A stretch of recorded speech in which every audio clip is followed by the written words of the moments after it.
আপনারা শুনছেন সম্পূর্ণ Bangla audio book the compound effect. Slow and steady wins the race. এই প্রবাদটা শুনেছেন? খরগোশ আর কচ্ছপের গল্পটা মনে আছে? ভদ্রমহিলা, ভদ্র মহোদয়গণ, মনে করুন আমি সেই কচ্ছপ। আমাকে যথেষ্ট সময় দিন, যে কোনো ব্যক্তিকে যে কোনো সময় যে কোনো প্রতিযোগিতায় আমি হারাতে পারবো। কেন জানেন?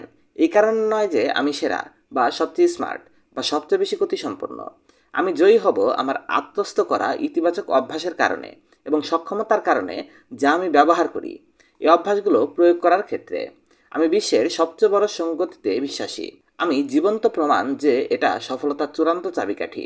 যদিও সফলতা অর্জনের চেষ্টায় সংগ্রামরত মানুষদের পক্ষে এটা অন্যতম বড় চোরাবালিও বটে। বেশিরভাগ মানুষ জানে না কিভাবে এটা ধরে রাখতে হয়, কিন্তু আমি জানি। এজন্য আমার বাবাকে আমি ধন্যবাদ জানাই। মূল কথা হলো, কম্পাউন্ড ইফেক্টের যে শক্তি, সেই শক্তি আমার মতো জ্বালিয়ে দেওয়ার জন্য তিনি ছিলেন প্রথম কোচ। তার কঠিন নিয়মানুবর্তিতার ট্রেনিংয়ের কারণে আমি অল্প বয়স থেকেই অনেক বেশি আত্মনির্ভরশীল হয়ে উঠি। তিনি আমার জন্য আমি যা অর্জন করতে চাচ্ছিলাম তা অর্জনের অনুকূল ব্যবস্থা সৃষ্টি করে দেন, কিন্তু আমাকেই সব কিছু করতে হয়। আমাকে তিনি এমনই প্রশিক্ষণ দিয়েছিলেন যে অতিমাত্রায় সফলতা অর্জনকারী হওয়ার আসক্তি জন্মে গিয়েছিল। তা নিয়ে আজ বাবা আর আমি কৌতুক করি। 18 বছর বয়সে আমার নিজের ব্যবসা থেকে 6 অঙ্কের মানে লাখ ডলারের ঘরে ইনকাম করছিলাম। 20 বছর বয়সে ধনী মহল্লায় আমি নিজের বাড়ি কিনলাম। আর 24 বছর বয়সে আমার আয় বেড়ে গিয়েছিল 10 লাখ ডলারেরও বেশি। আর 27 বছর বয়সে দাপ্তরিকভাবে আমি মিলিয়নিয়ারে পরিণত হলাম। একটা ব্যবসা ছিল আমার, যেটার আয় ছিল 50 মিলিয়ন ডলারের বেশি। সেটাই আমাদের বর্তমান স্বাচ্ছন্দ্যের দিন এনে দেয়। কারণ আমার বয়স এখনও 40 হয়নি, কিন্তু আমার অবশিষ্ট জীবনে পরিবার চালানোর মতো যথেষ্ট সম্পদ আমার কাছে রয়েছে। একটা বাচ্চাকে বিপদে ফেলে দেওয়ার অনেক উপায় রয়েছে। বাবা বলেন, তোমাকে দেখে দেখে মনে হবে তুমি খুব ভালো করছো, সুতরাং কিছু না করা আর সময় সম্পর্কে যত্নশীল না হওয়া অথবা সময়ে সময়ে প্রশান্ত মনে সৈকতে বসে আরাম করা আমার জন্য রীতিমতো রপ্ত করা বিষয় হয়ে গেছে। একথা যখন স্বীকার করি, তখন আমার বাবা এবং আমার অন্যান্য পৃষ্ঠপোষকদের কাছ থেকে সফলতার কৌশল শেখার এবং আত্মস্থ করার জন্য আমি চিরকৃতজ্ঞ। আমার সফলতার পেছনের রহস্য উঠে এসেছে দ্য কম্পাউন্ড ইফেক্ট নামের এই বইটিতে। আমি কম্পাউন্ড ইফেক্ট বইটির প্রতি গভীরভাবে বিশ্বাসী, কারণ বাবা নিশ্চিত করেছিলেন যেন আমি এতই জীবন ধারণ করতে পারি যদি না চেষ্টা করে অন্য কোনো পন্থায় জীবন ধারণ করতে পারতাম। কিন্তু আপনি যদি অন্য সবার মতো হন, তাহলে আপনি প্রকৃত বিশ্বাসী নন। কেন? তার সুস্পষ্ট কারণ রয়েছে। কি করতে হবে তার জন্য প্রশিক্ষণ নেওয়া হয়নি, আপনাকে উদাহরণ দেখানো হয়নি, কম্পাউন্ড ইফেক্টের প্রতিদান সম্পর্কে অভিজ্ঞতাও নেই আপনার। একটা সমাজ হিসাবে আমরা বঞ্চিত হয়েছি। কমার্শিয়াল মার্কেটিং আমাদের হিপ্নোটাইজ করে ফেলেছে। প্রকৃতপক্ষে যে সমস্যাগুলো আপনার মধ্যে নেই তা আছে বলে যা আমাদের বোঝাতে সক্ষম হয়, এবং সেগুলো তাৎক্ষণিক সমাধান আমাদের কাছে বিক্রি করা হচ্ছে। সিনেমা এবং উপন্যাসের শেষে যেমন রূপকথার গল্প থাকে, সেই রকম গল্পে আমাদের বিশ্বাসী করে তোলা হয়েছে। কঠোর এবং প্রতিনিয়ত পরিশ্রমের যে ইতিবাচক ও পূর্ণ রীতির মূল্যবোধ রয়েছে তা আমরা হারিয়ে ফেলেছি। চলুন এসব প্রতিবন্ধকতাকে একে একে পরীক্ষা করে দেখা যাক। কম্পাউন্ড ইফেক্টের ফলাফল সম্পর্কে অভিজ্ঞতার অভাব। কম্পাউন্ড এফেক্ট হচ্ছে ধারাবাহিকভাবে ছোট ছোট স্টেপ নিয়ে বড় প্রতিদান হাসিল করা। আমার কাছে এই প্রক্রিয়া সবচেয়ে বেশি আকর্ষণীয় বিষয় হলো, যদিও ফলাফল অনেক বিশাল, কিন্তু পদক্ষেপগুলো যথাযথ বলে মনে হয় না। আপনার স্বাস্থ্য, সম্পর্ক, টাকা পয়সা বা যে কোনো কিছুর উন্নতির জন্য কৌশল প্রয়োগ করে থাকলে লক্ষ্য করবেন পরিবর্তনগুলো এতই সূক্ষ্ম যে সেগুলো অনেকটা দেখাই যায় না। এসব ছোট ছোট পরিবর্তন থেকে তাৎক্ষণিক কোনো ফল লাভ হয় না, বা হলেও খুব সামান্য, বড় কিছু নয়। অধিকাংশ মানুষ কম্পাউন্ড এফেক্টের সরলতায় হোঁচট খেয়ে পড়ে। উদাহরণ হিসাবে, দেহের ওজন কমানোর জন্য হাঁটা শুরু করার 8 দিন পর তারা হাল ছেড়ে দেয়, কারণ তখনও তাদের ওজন কমেনি।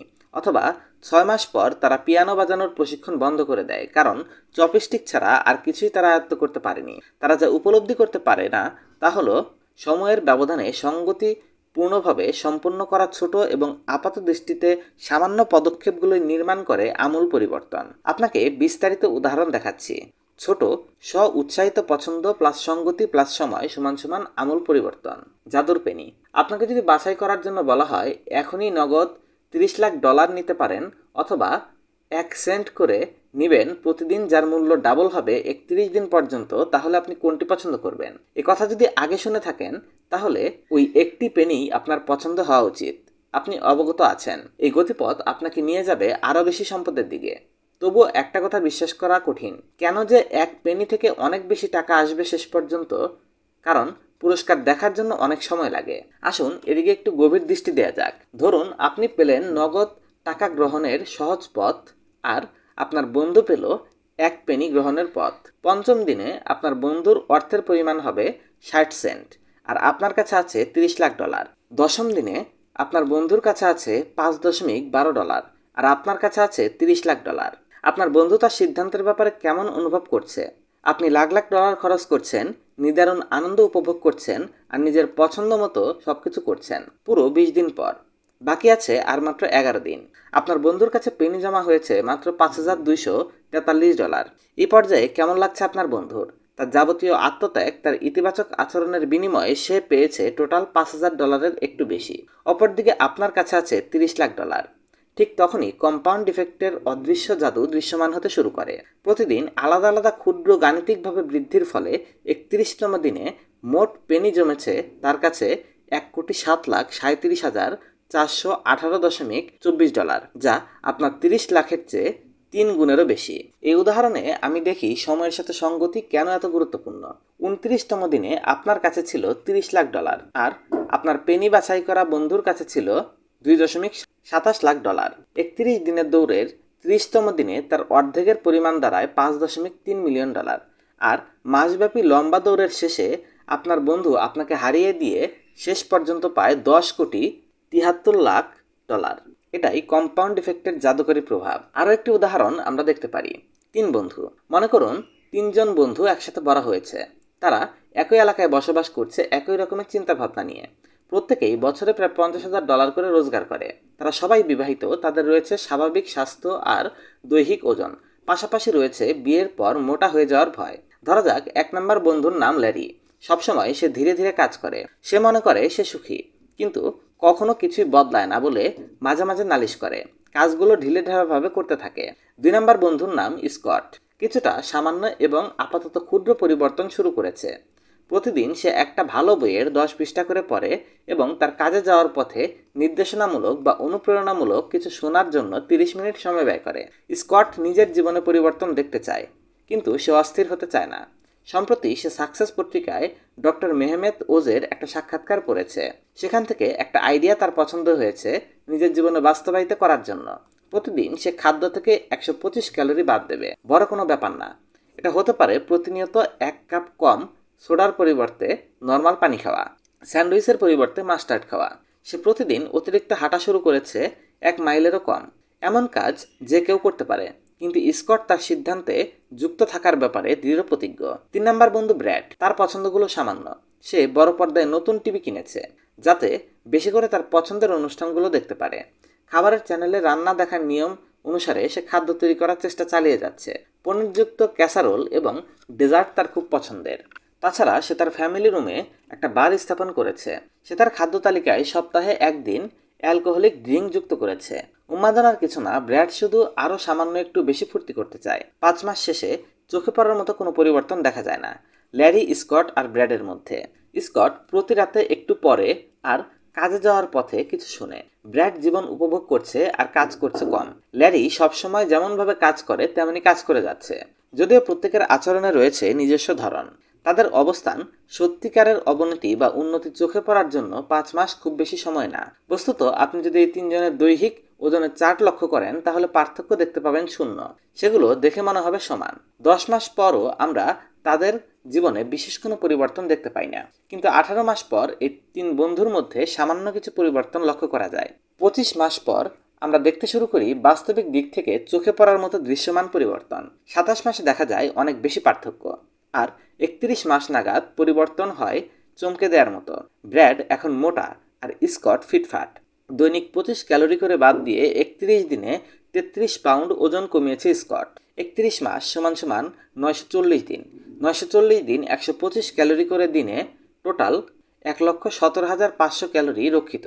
1 পাউন্ড 3,500 ক্যালোরি সমান সমান 33.5 পাউন্ড, মানে সে প্রায় 15 কেজির উপর ওজন কমিয়েছে।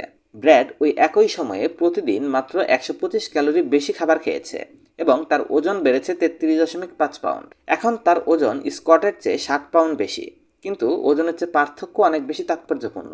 বই পড়া আর আত্ম উন্নয়নমূলক অডিও শোনার ফলে প্রায় 1000 ঘন্টা ব্যয় করেছে স্কট। নতুন অর্জিত জ্ঞান অনুশীলনের দ্বারা সে পদোন্নতি পেয়েছে এবং তার মর্যাদা উন্নত হয়েছে। সবচেয়ে ভালো বিষয় হলো তার বিবাহিক জীবনে উন্নতি ঘটেছে। ব্র্যাড, সে কর্মক্ষেত্রে অসুখী এবং দাম্পত্য জীবন অশান্ত। আর ল্যারি, 2.5 বছর আগে যেখানে ছিল ল্যারি ঠিক সেখানেই আছে। ব্যতিক্রম শুধু এই যে এ ব্যাপারে তার তিক্ততা একটু বেড়েছে। কম্পাউন্ড ইফেক্টের ইন্দ্রিয় গ্রাহক ক্ষমতা এমনই সরল। যারা নিজেদের কল্যাণের জন্য কম্পাউন্ড ইফেক্টকে কাজে লাগায় আর যারা একই এফেক্টকে নিজেদের কল্যাণের বিপরীতে কাজে লাগায় তাদের মধ্যে পার্থক্য প্রায় অভাবনীয়। এটা দেখতে অলৌকিক, জাদু অথবা হঠাৎ অগ্রগতির মতো। 31 মাস পর কম্পাউন্ড এফেক্টের ইতিবাচক প্রকৃত ব্যবহারকারী ব্যক্তির মনে হবে সে রাতারাতি সফল। বাস্তবে তার সফলতা ছিল বছরের পর বছর সঙ্গতিপূর্ণভাবে সম্পন্ন করা ছোট ছোট কাজের ফলাফল। ধারাবাহিকতার প্রভাব। আমি জানি উপরে বর্ণিত উদাহরণ নাটকীয় মনে হবে, কিন্তু বিষয়টা অনেক গভীর হয়। বাস্তবতা হচ্ছে একটা ছোট পরিবর্তনেরও ভিন্নতা থাকতে পারে যা থেকে সৃষ্টি হয় অপ্রত্যাশিত ও অনিচ্ছাকৃত খারাপ প্রভাব। ব্র্যাড ফুড চ্যানেল থেকে রান্নার কাজ শেখে এবং সে কিছু মফিন তৈরি করে। এজন্য তার গর্ব হয় আর তার পরিবারেরও এটা পছন্দ হয়। মনে হয় যেন এতে তার সমাদর বাড়ছে। সে মফিন বানাতে শুরু করে হরহামেশা। সে নিজের রান্না ভালোবাসে আর তার ভাগের চেয়ে বেশি করে খায়, তবে এত বেশি না যা অন্যদের চোখে পড়ে। যাই হোক, অতিরিক্ত খাবার ব্র্যাডকে অলস বানিয়ে দেয়। সকালে সে ঘুম থেকে উঠে কিছুটা টালমাটাল হয়ে, যা তাকে খামখেয়ালি করে রাখে। খামখেয়ালি পড়া তার ঘুমের ব্যাঘাত আর কাজের উপর প্রভাব ফেলতে থাকে। তার কাজ করার সক্ষমতা কমে যায় এবং পরিণাম হিসেবে অফিসের বসের কাছে সে নেতিবাচক প্রতিক্রিয়া পায়। দিন শেষে সে নিজের চাকরি নিয়ে বেশ অসন্তোষ বোধ করে। তার এনার্জি লেভেল অনেক নিচে নেমে যায়। কর্মস্থল থেকে ঘরে ফেরার লম্বা পথ কষ্টকর মনে হয়। এই সমস্ত কিছুর কারণে সে আরও সুস্বাদু খাবারের উপর ঝুঁকে পড়ে। এনার্জির অভাবে ব্র্যাড তার স্ত্রীর সঙ্গে তেমন আর হাঁটতে বের হয় না। আগে যেমন তার স্ত্রীকে নিয়ে নিয়মিত বাইরে যেত, সে আর ব্যাপারটা অনুভব করে না। তার স্ত্রী তার সঙ্গে কাটানো সময়গুলো মিস করে। ব্র্যাডের আচরণকে সে ব্যক্তিগতভাবে নেয়। স্ত্রীর সঙ্গে একসাথে করা কার্যক্রম আর পরিচ্ছন্ন ফ্রেশ বাতাস এবং শারীরিক ব্যায়াম না করার কারণে এখন আর ব্র্যাডের এন্ডরফিন হরমোন নিঃসরিত হয় না, যার ফলে সে আগের মতো উৎফুল্ল এবং উদ্যমী হতে পারে না। সে যে সুখী নয় এটা সে বুঝতে পারে, তাই নিজের এবং অন্যদের ত্রুটি খোঁজা শুরু করে। সে স্ত্রীর প্রশংসা করা বাদ দিয়ে দেয় আর নিজের দেহ মোটা হয়ে যাওয়ায় আত্মবিশ্বাসের ঘাটতি অনুভব করে সে কম আকর্ষণীয় এবং কম রোমান্টিক হয়ে যাচ্ছে। ব্র্যাড অনুমান করার চিন্তা করে না তার এনার্জির অভাব এবং স্ত্রীর প্রতি তার রাগের অভাব কিভাবে তার স্ত্রীর উপর ক্ষয়ক্ষতিকর প্রভাব ফেলছে। সে কেবল জানে যে তার ভয় হয়। সে গভীর রাত পর্যন্ত টেলিভিশন দেখায় আচ্ছন্ন হতে শুরু করে। এটা সহজ আর মনোযোগ অন্যদিকে রাখার উপায়। ব্র্যাডের দূরত্ব অনুভব করে স্ত্রী অভিযোগ করতে থাকে, তারপর নিঃস্ব হয়ে পড়ে। একসময় সে নিজেকে গুটিয়ে নেয় আত্মরক্ষার জন্য। নিজের দিকে না তাকিয়ে আর নিজের ভুলগুলো দূর করার চেষ্টা না করার বদলে অন্য ব্যক্তিকে দোষী বলে মনে করাটা হচ্ছে সাইকোলজিক্যালি 101 এর মৌলিক উপাদান। সে হয়তো নেতিবাচক অভ্যাসগুলো বদলে ফেলার পন্থা সম্পর্কে জানতে পারত। ব্র্যাডের দুর্ভাগ্য, প্রতিনিয়ত সে ছোট ছোট বিষয়গুলো যেগুলো সে পছন্দ করছে তা থেকে সৃষ্টি হয়েছে একটা প্রলয়ঙ্কারী খারাপ অভ্যাস যা জীবনের প্রতিটা ক্ষেত্রকে ধ্বংস করে দিয়েছে। স্কটের উপর এর বিপরীত প্রভাব ফেলেছে ক্যালোরির হিসাব আর বুদ্ধিভিত্তিক উদ্দীপনায়। সে এখন ইতিবাচক পুরস্কার ঘরে তুলছে। কম্পাউন্ড এফেক্টের অনুমান আর পরিমাপ যোগ্যতা বোঝার এটা ভালো খবর। আপনার জীবনে আমূল উন্নতির জন্য দরকার শুধু ধারাবাহিক এবং সঙ্গতিপূর্ণ ছোট ছোট ক্ষুদ্র পদক্ষেপ। নিজেকে পরিশ্রান্ত করে বড় সাহসী বীরত্বচিত শক্তি দেখানোর চাইতে এটা কি অনেক সহজ নয়? এবং পুনরায় সেই এনার্জি একত্রিত করে পরবর্তী কোনো দিন চেষ্টা করার চেয়ে আমাদের সমাজ এমন কন্ডিশনিং করে দিয়েছে যে বেশি শক্তি প্রয়োগের কার্যকারিতায় আমরা বিশ্বাস করি। আপনারা শুনছেন দ্য কম্পাউন্ড ইফেক্ট, সফলতার প্রাচীন নিয়ম। কম্পাউন্ড এফেক্টের সবচেয়ে চ্যালেঞ্জিং বিষয় হলো প্রতিদান পাওয়ার আগে কিছুদিন দক্ষতার সাথে আমাদের প্রয়োজনীয় কাজ করতে হয়। আমাদের দাদা দাদিরা এটা খুব ভালোভাবেই জানতেন। তারা ভাবতেন যে কিভাবে 6 মাসে একটা রিয়েল এস্টেটের মালিক হওয়া যায়। নিশ্চিত বলতে পারি আপনার দাদা দাদিরা সপ্তাহে 6 দিন কাজ করতেন, সূর্যোদয় থেকে সূর্যাস্ত পর্যন্ত। তারা অল্প বয়সে শেখা তাদের কর্মদক্ষতাকে কাজে লাগাতেন এবং সারা জীবন ধরে বারবার তারা নিয়মিত কাজ করতেন।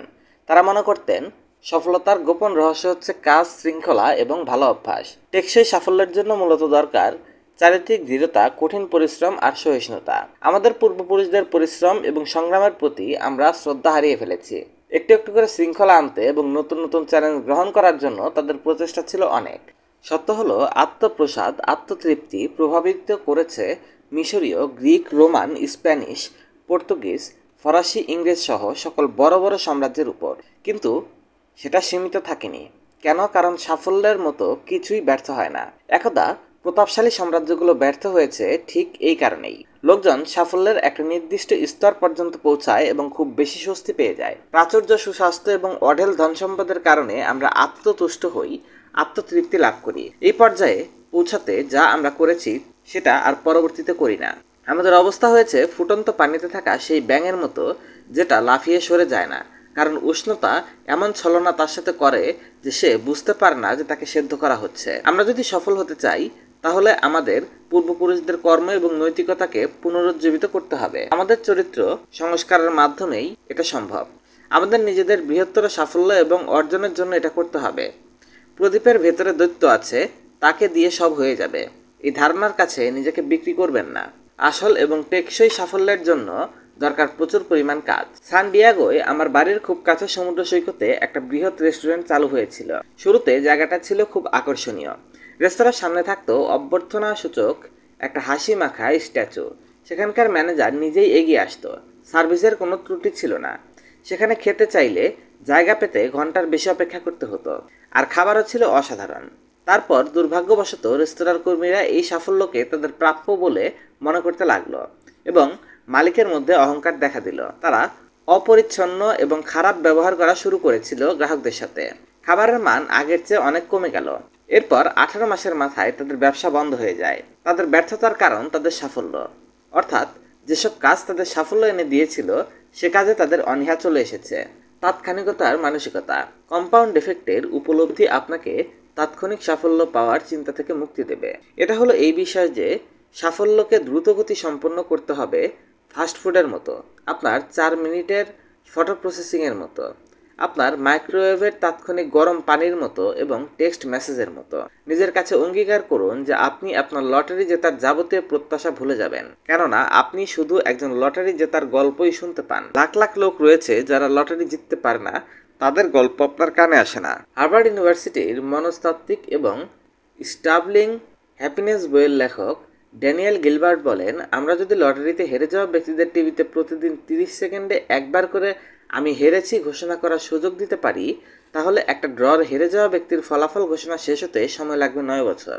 আপনি যখন বুঝতে পারবেন কম্পাউন্ড এফেক্ট কিভাবে কাজ করে, তখন আর দ্রুত সবকিছু না হওয়ার জন্য আপনি দুঃখ প্রকাশ করবেন না। বোকাদের মতো বিশ্বাস করবেন না যে একজন সফল অ্যাথলেট নিয়মিত শুধু কঠোর পরিশ্রমই করেনি বা হাজার হাজার ঘন্টা অনুশীলনই করেনি, তাকে অনুশীলনের জন্য ঘুম থেকে উঠতে হয়েছে। অন্যরা অনুশীলন শেষ করার পরও তাকে দীর্ঘ সময় অনুশীলন চালিয়ে যেতে হয়েছে।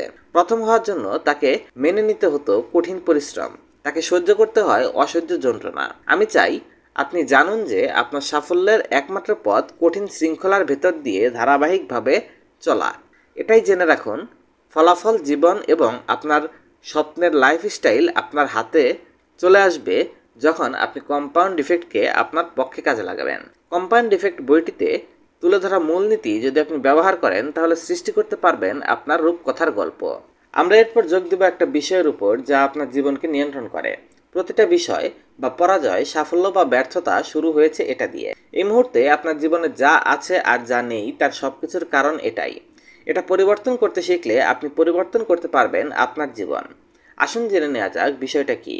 আপনারা শুনছেন দ্য কম্পাউন্ড ইফেক্ট, অধ্যায় 2, পছন্দ অপছন্দ। পৃথিবীতে আমরা প্রত্যেকেই এসেছি একই রকমভাবে, উলঙ্গ, ভীত এবং পৃথিবীতে আমরা ছিলাম অজ্ঞ। এভাবে পৃথিবীতে আসার পর যে জীবন আমরা শেষ করি তা আসলে আমাদের যাবতীয় পছন্দের একটা সঞ্চয়। আমাদের পছন্দ হতে পারে আমাদের প্রিয় বন্ধু অথবা বড় শত্রু, যা আমাদের লক্ষ্য পূরণ করতে পারে অথবা বহু দূরে আমাদের সফলতাকে হারিয়ে দিতে পারে। বিষয়টা ভাবুন, আপনার জীবনে বিদ্যমান সবকিছুর কারণ আপনি প্রথমে কি পছন্দ করেছিলেন। পছন্দ হচ্ছে আপনার প্রতিটা ফলাফলের মূল। প্রতিটা পছন্দ থেকে একটি আচরণ তৈরি হয় যা সময়ের আবর্তে অভ্যাসে পরিণত হয়। পছন্দ যদি খারাপ হয় তাহলে আবার বাধ্য হবেন নতুন করে আরো কঠিন কাজ বাছাই করতে। যদি একদমই পছন্দ না করেন তাহলে আপনার পথে যাই আসুক সেটাই গ্রহণ করবেন। আসল কথা হচ্ছে আপনার পছন্দ আপনি ঠিক করবেন, তারপর আপনার তৈরি করা পছন্দগুলো আপনাকে আপনার লাইফকে ঠিক করবে। যত সামান্যই হোক, প্রতিটা সিদ্ধান্ত আপনার জীবনের পথ বদলে দেয়। কলেজে যাওয়া না যাওয়া, গাড়ি চালানোর আগে ড্রিঙ্ক করা, গালগপ্প করা অথবা চুপ করে থাকা, আমি তোমাকে ভালোবাসি বলা অথবা না বলা। আসল কথা, আপনার জীবনে কম্পাউন্ড এফেক্টের উপর প্রত্যেকটা পছন্দের প্রভাব রয়েছে। আপনার জীবন এগিয়ে নিতে সাহায্য করবে এমন পছন্দগুলো সম্পর্কে যত্নশীল হওয়া। জটিল মনে হতে পারে, কিন্তু বিষয়টা ইতিবাচকভাবে ভাবলে আপনি বিস্মিত হবেন। আপনি নিজেকে জিজ্ঞেস করবেন, উত্তর দিতে সক্ষম হবেন, কতগুলো আচরণকে আমি গুরুত্ব দেইনি, আমি কি করছি বা করিনি। আপনি সেই সব বিষয়ের রহস্যগুলোর জট খুলতে পারবেন যা আপনাকে ভুল পথে টেনে নিয়ে যাচ্ছে। আপনি সিদ্ধান্ত গ্রহণের ক্ষেত্রে অভিজ্ঞতা অর্জন করবেন। আপনার সবচেয়ে বড় চ্যালেঞ্জ এটা নয় যে আপনি উদ্দেশ্যমূলকভাবে খারাপ সিদ্ধান্ত গ্রহণ করছেন। সেটা হলে সহজেই তা ঠিক করা যেত। আপনি সবসময় ভালো উদ্দেশ্য বাছাই করবেন, এটাই আসলে একটা চ্যালেঞ্জ। আপনি এমনকি জানেনও না যে আপনি যেগুলো পছন্দ করছেন, আপনার সংস্কৃতি এবং ছেলেবেলার শিক্ষা দীক্ষা থেকেই প্রায় আপনার সমস্ত পছন্দগুলো গড়ে ওঠে। আমাদের গতানুগতিক আচরণ এবং অভ্যাসে সেগুলো এমনভাবে জড়িয়ে থাকে যে মনে হয় সেগুলো আমাদের নিয়ন্ত্রণের বাইরে। চাইলেই আমরা আমাদের কৈশোর এবং শৈশবের সব আচরণকে পরিবর্তিত করতে পারি না। কেউ চায় না মোটা হতে, কেউ চায় না দেউলিয়া হতে, কেউ চায় না পরিবারে বিচ্ছেদ। কিন্তু মাঝে মাঝে এসব পরিস্থিতি হয়ে থাকে ধারাবাহিক ছোট ছোট পছন্দের ফলাফল হিসাবে। আমরা জীবনে অনেক সময় এমন পরিস্থিতির মুখোমুখি হয়ে পরিবার থেকে বিচ্ছিন্ন হতে বাধ্য হই।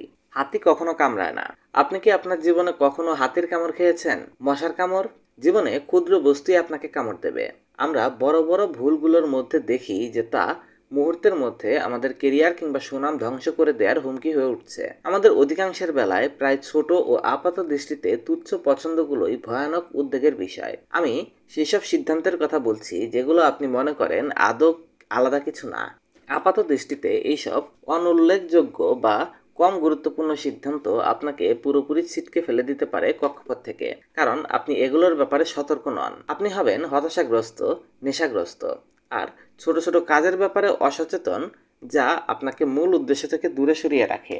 দৃষ্টান্তস্বরূপ, আমি একটা সোডা আর এক প্যাকেট আলুর চিপস খাওয়ার পর হঠাৎ বুঝতে পারি সারাদিনের স্বাস্থ্যকর খাবার না খেয়েই কাটিয়ে দিয়েছি আমি, অথচ আমি ক্ষুধার্ত ছিলাম না। আপনি টিভি দেখে অনর্থক সময় নষ্ট না করে, সেটা শিক্ষামূলক প্রামাণ্যচিত্র হলেও 2 ঘন্টা সময় লোকসান করার পর বুঝতে পারেন আপনার একটা গুরুত্বপূর্ণ উপস্থাপনার প্রেজেন্টেশনের প্রস্তুতি নেয়ার কথা ছিল।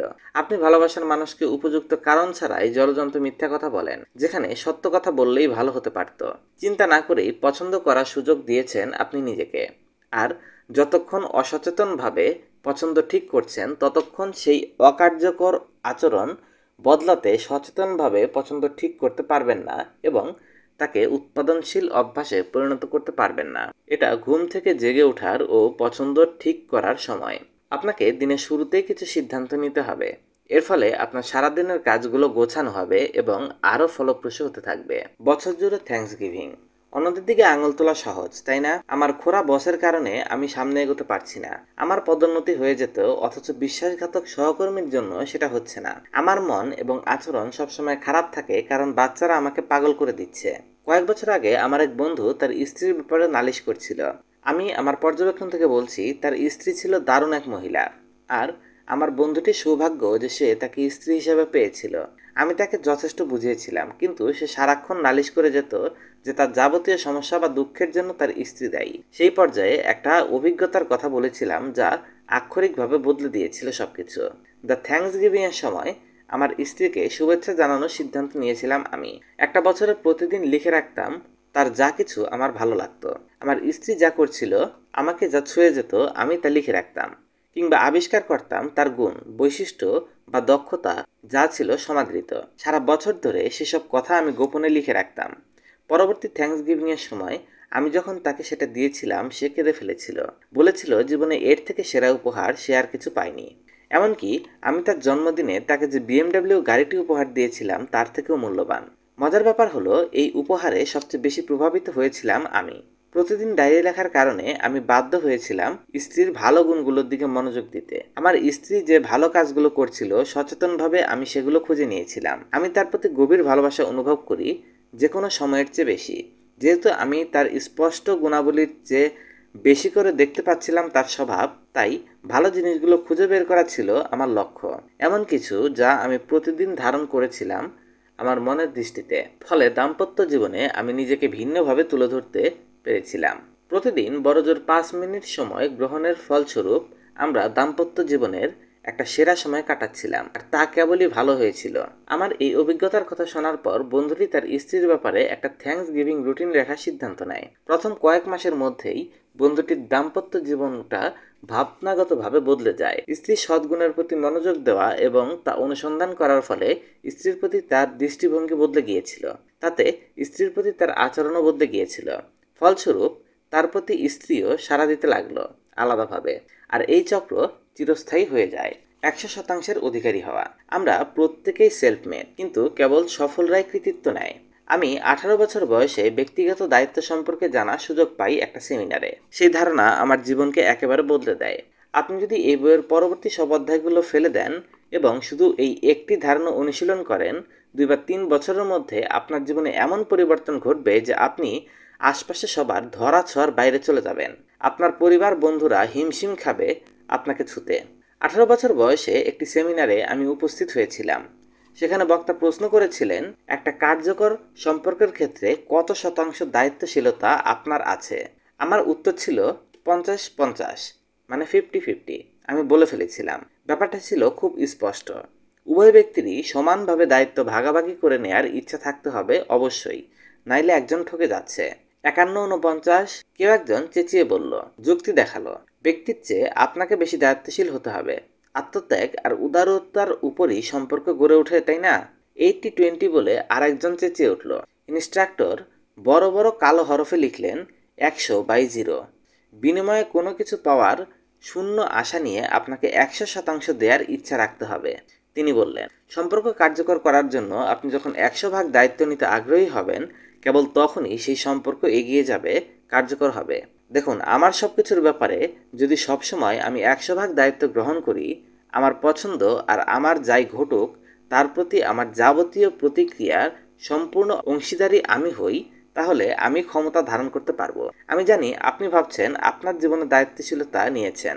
আমি আমার জীবনের দায়িত্ব নিয়েছি। তারপর আপনি দেখুন যে দুনিয়ার অধিকাংশ মানুষ কিভাবে চলে। কারো না কারোর প্রতি সবসময় আঙুল তোলা হচ্ছে, দোষারোপ করা হচ্ছে, আর প্রত্যাশা করা হচ্ছে অথবা আশা করা হচ্ছে সরকার তাদের সমস্যাগুলোর সমাধান দেবে। অফিসে দেরি করে আসার জন্য আপনি যদি কখনো যানজটকে দোষারোপ করেন কিংবা সিদ্ধান্ত গ্রহণ করেন যে আপনার স্ত্রী, বাচ্চা বা সহকর্মী কোনো ভুল করেছে বলে আপনার মেজাজ খারাপ, তাহলে এর অর্থ হচ্ছে আপনি 100 ভাগ নিজের দায়িত্ব নিচ্ছেন না। যুক্তিহীন কিশোর সন্তানের সঙ্গে মিলেমিশে থাকতে পারছেন না।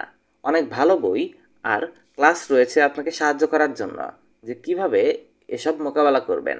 আপনি যা করেন, যা করেন না, অথবা আপনার প্রতি যা করার হয়েছে তার যেমন প্রতিক্রিয়া প্রকাশ করেন, এসবের জন্য আপনি একাই দায়ী। নিজের ব্যাপারে সর্বদাই আমার নিয়ন্ত্রণ ছিল 100%। অতীত, বর্তমান এবং ভবিষ্যতে বলির পাঠা হওয়ার থেকে মুক্ত থাকার বিষয়টি বেছে নিয়ে আমি জ্যাকপট জয় করেছিলাম।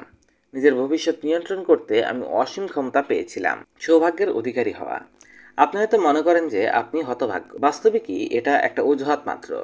অবিশ্বাস্য রকমের ধনী হওয়া, সুখী হওয়া এবং সুস্বাস্থ্যের অধিকারী হওয়া, অথবা কর্মে পদোন্নতি পাওয়া, বিষাদগ্রস্ত হওয়া বা স্বাস্থ্যহীন হওয়ার মধ্যে পার্থক্য হচ্ছে সেই সব পছন্দ যা আপনি আজীবন নির্ধারণ করেন, আর কোনো কিছুই এই পার্থক্য করবে না। সৌভাগ্য সম্পর্কিত বিষয়টা হলো এই যে আমরা সবাই ভাগ্যবান। আপনি যদি জীবিত থাকেন, আপনার স্বাস্থ্য যদি ভালো থাকে, আপনার যদি একটু খাবার থাকে, তাহলে আপনি অবশ্যই ভাগ্যবান। ভাগ্যবান হওয়ার সুযোগ সবার আছে। মৌলিক সুস্বাস্থ্য ও পুষ্টি গ্রহণের বাইরে সৌভাগ্য আসে ধারাবাহিক পছন্দের মাধ্যমে। রিচার্ড ব্র্যানসনকে যখন জিজ্ঞেস করলাম তার সফলতার পেছনের সৌভাগ্যে ভূমিকা রেখেছে কিনা, তিনি উত্তর দিয়েছিলেন, অবশ্যই, আমরা সবাই ভাগ্যবান। আপনি যদি একটা মুক্ত সমাজে বাস করেন, আপনি ভাগ্যবান। সৌভাগ্য প্রতিদিন আপনাকে ঘিরে রাখে। আমাদের প্রতিদিনই সৌভাগ্যের ঘটনা ঘটছে। আপনি তা শনাক্ত করতে পারেন কিংবা পারেন না।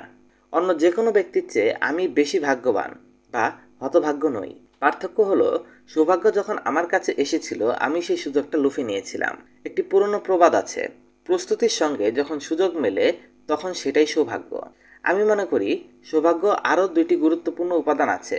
সৌভাগ্য অর্জনের পূর্ণাঙ্গ সূত্র হলো প্রস্তুতি বা ব্যক্তির ক্রমবিকাশ প্লাস মনোভাব প্লাস সুযোগ প্লাস ক্রিয়া সমান সমান ভাগ্য। নিজেকে উন্নত বা প্রস্তুত করার মাধ্যমে, নিজের দক্ষতা, জ্ঞান, অভিজ্ঞতার উন্নতি করার মাধ্যমে আপনি সুযোগ গ্রহণের সুবিধা নিতে পারেন। তখন আপনিও হতে পারেন আর্নল্ড পার্লারের মতো, যিনি 2009 সালে ফেব্রুয়ারি মাসে সাকসেস পত্রিকায় বলেছিলেন, যত বেশি অনুশীলন করেছি ততই সৌভাগ্যের দেখা পেয়েছি। মনোভাব। এখানে বেশিরভাগ মানুষের কৌশল এড়িয়ে ভাগ্য নির্ভর হয়ে যায়।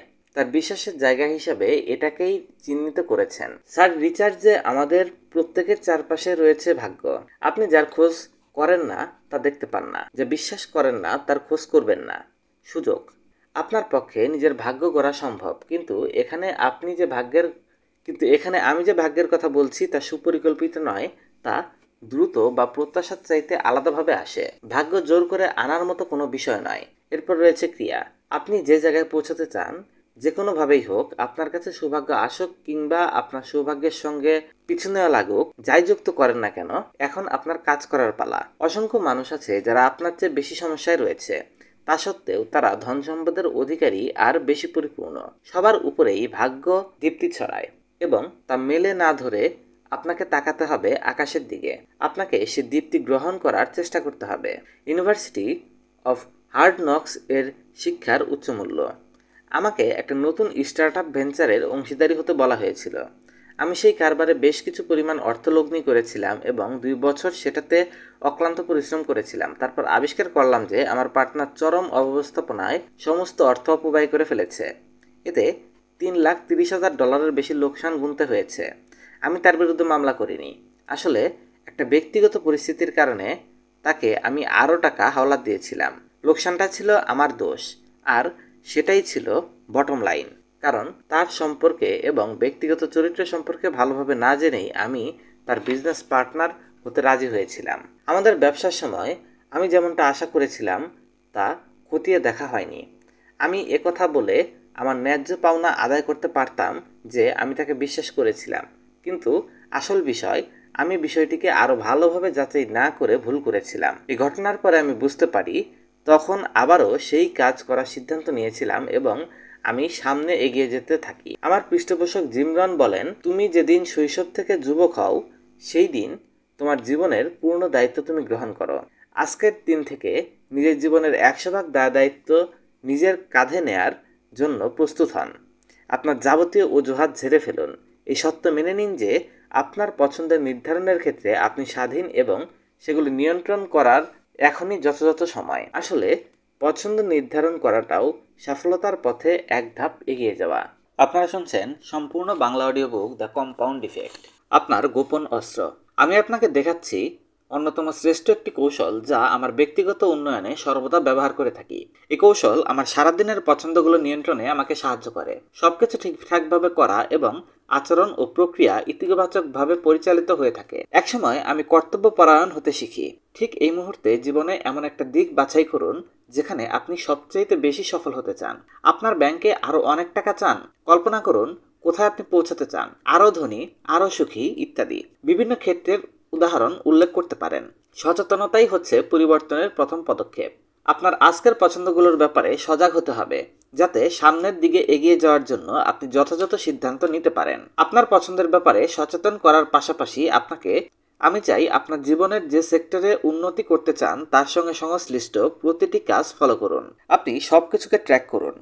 যদি ঋণ থেকে মুক্তি পেতে চান, তাহলে আপনার খরচ করা প্রতিটি পয়সার হিসাব রাখুন। যদি স্থির করে থাকেন দৈহিক ওজন কমাবেন, তাহলে যা কিছু খাচ্ছেন তা বুঝে শুনে খান।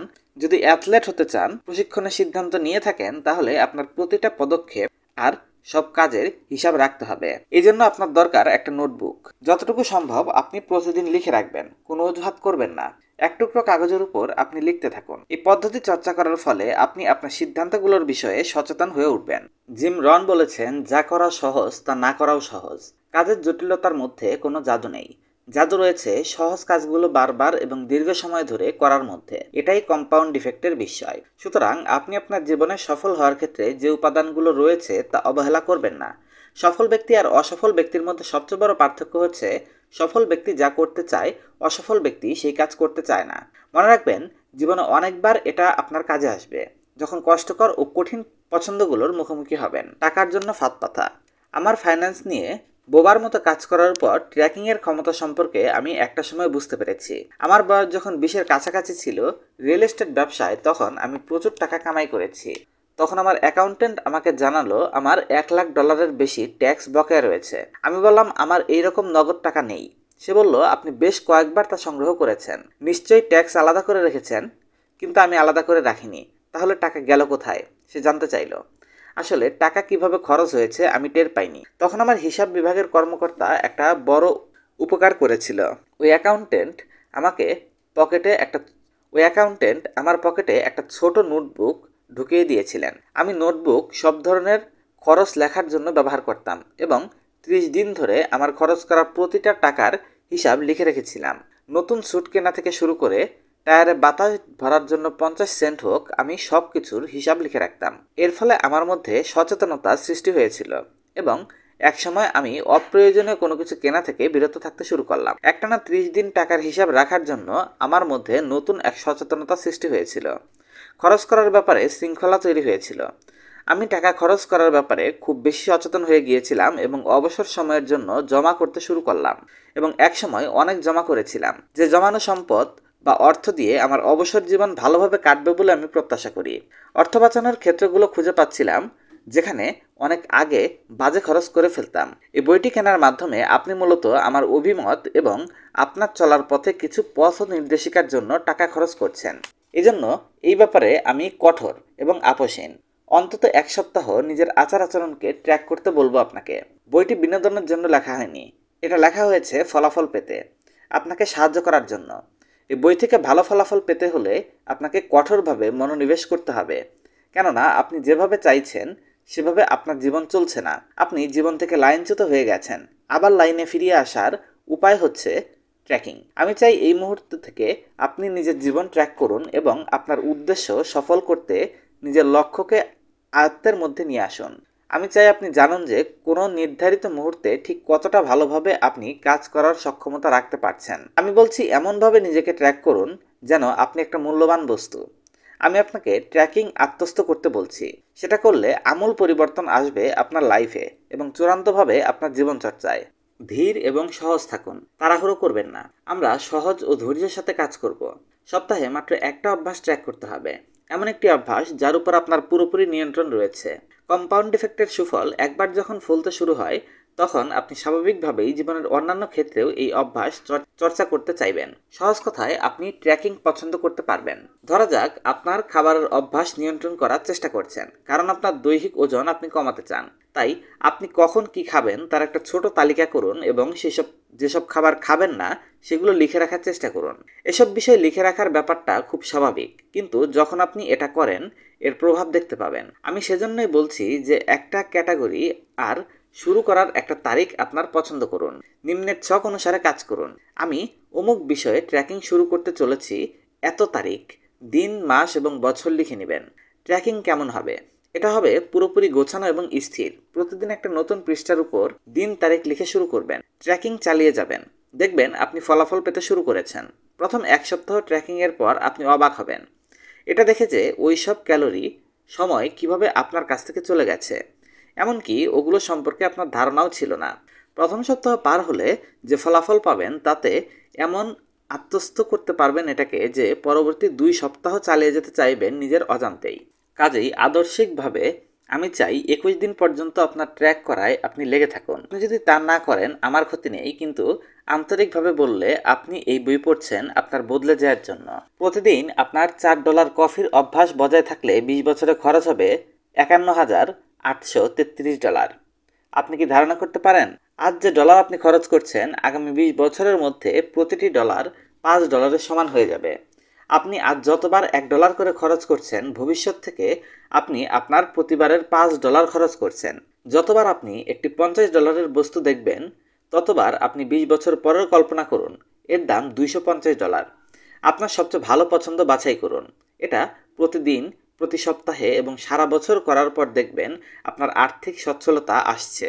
এই সচেতনতা যখন আপনি নিয়মিত ট্র্যাক করবেন দেখবেন নিজের জীবনে নিজেকে উপস্থাপন করছেন একেবারে ভিন্নভাবে।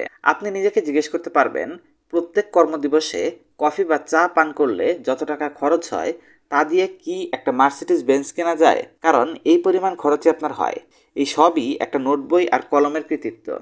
আপনি যখন ট্র্যাকিং শুরু করবেন, আপনি লক্ষ্য করবেন আপনার ছোট ছোট কাজগুলো এবং ভুল কাজগুলোর উপর আপনার মন কেন্দ্রীভূত হচ্ছে। এর ফলে একসময় আপনি আপনার ভুলগুলোকে সমাধান করে নিতে পারবেন। ছোট ছোট পরিবর্তন এবং ভুল করার আরও কিছু পন্থা রয়েছে, সেগুলো থেকে অনেক বেশি ইতিবাচক প্রতিদান আসতে পারে। একটি বড় কোম্পানির একজন প্রধান কর্মকর্তার পরামর্শক হিসেবে আমি কাজ করেছিলাম, যে কোম্পানিতে প্রতি বছর $100 মিলিয়ন পণ্য বেচা কেনা হতো। কোম্পানি ভালোই চলছিল, কিন্তু আমি প্রতিষ্ঠানটির কমিটমেন্ট এবং দক্ষতার ঘাটতি খুঁজে পেয়েছিলাম। এর কারণ হলো, প্রায় 25 বছর ধরে তারা কোম্পানির সুনাম রক্ষার জন্য কোনো কাজ করেনি। 80% কর্মচারীর সাথে মালিকপক্ষ কখনো কথা বলতো না। মালিকপক্ষ মূলত ম্যানেজমেন্ট স্টাফদের নিয়ে ব্যস্ত থাকতো। আমি কোম্পানির মালিককে বলেছিলাম সপ্তাহে কমপক্ষে 3 বার অফিসের বাইরে যাওয়ার পাশাপাশি স্টাফদের সাথে মিশতে হবে। এর মধ্যে তিনি যাদেরকে ভালো কাজ করতে দেখবেন তাদেরকে বাছাই করবেন, ভালো কাজের জন্য ওই স্টাফদের স্বীকৃতি দেবেন। এর ফলে তিনি তার কাস্টমারদের মনোভাব সম্পর্কে জানতে পেরেছেন, পাশাপাশি সেই অনুযায়ী ফিডব্যাক দেওয়ার জন্য কাস্টমারদের কাছে কোম্পানির সুনাম বেড়ে গেছে। এর ফলে অল্প সময়ের মধ্যে কোম্পানি 30% বেশি মুনাফা করতে পেরেছে, যেখানে অতিরিক্ত স্টাফ বা অতিরিক্ত বিনিয়োগ করতে হয়নি। এটা সম্ভব হয়েছে শুধুমাত্র ছোট কয়েকটি কর্মপন্থা অবলম্বন করার কারণে। কল্পনা করুন একটি টাকার গাছ। প্রায় 1 যুগ আগে আমার একজন সহকারী ছিল। তখন সে বছরে $40,000 আয় করত। তার কাজ ছিল আমার লেকচারের বিষয়গুলো সব সময় গুছিয়ে রাখা। একদিন সে আমাকে বলল, উপার্জনের সবকিছু থেকে 10% জমিয়ে রাখার ব্যাপারে আপনাকে বলতে শুনেছি। সে আমাকে জানালো তার পক্ষে জমা করার কোনো উপায় নেই, কেননা মাসের শেষে তার হাতে টাকা থাকে না। আমি তাকে তার খরচগুলির তালিকা করে রাখার জন্য নোটবুক ব্যবহার করতে বললাম। আমি তাকে প্রতি মাসে মাত্র $33 জমানোর পরামর্শ দিলাম। এই টাকা সে কিভাবে জমাতে পারে সেজন্য আমি তাকে বললাম সপ্তাহে অন্তত 1 দিন বাড়ি থেকে খাবার এনে খেতে হবে। এভাবেই সে জমা করার অভ্যাস গড়ে তুলতে লাগলো। এছাড়াও অফিসে নিজের কফি বানিয়ে খেতে বললাম। বছর শেষে তার উপার্জন প্রায় 10% জমা হয়ে গেছে। সে অবাক হয়ে গেল। একটা শৃঙ্খলা তার জীবনে আরও অন্যান্য শৃঙ্খলার উপর প্রভাব ফেলেছিল।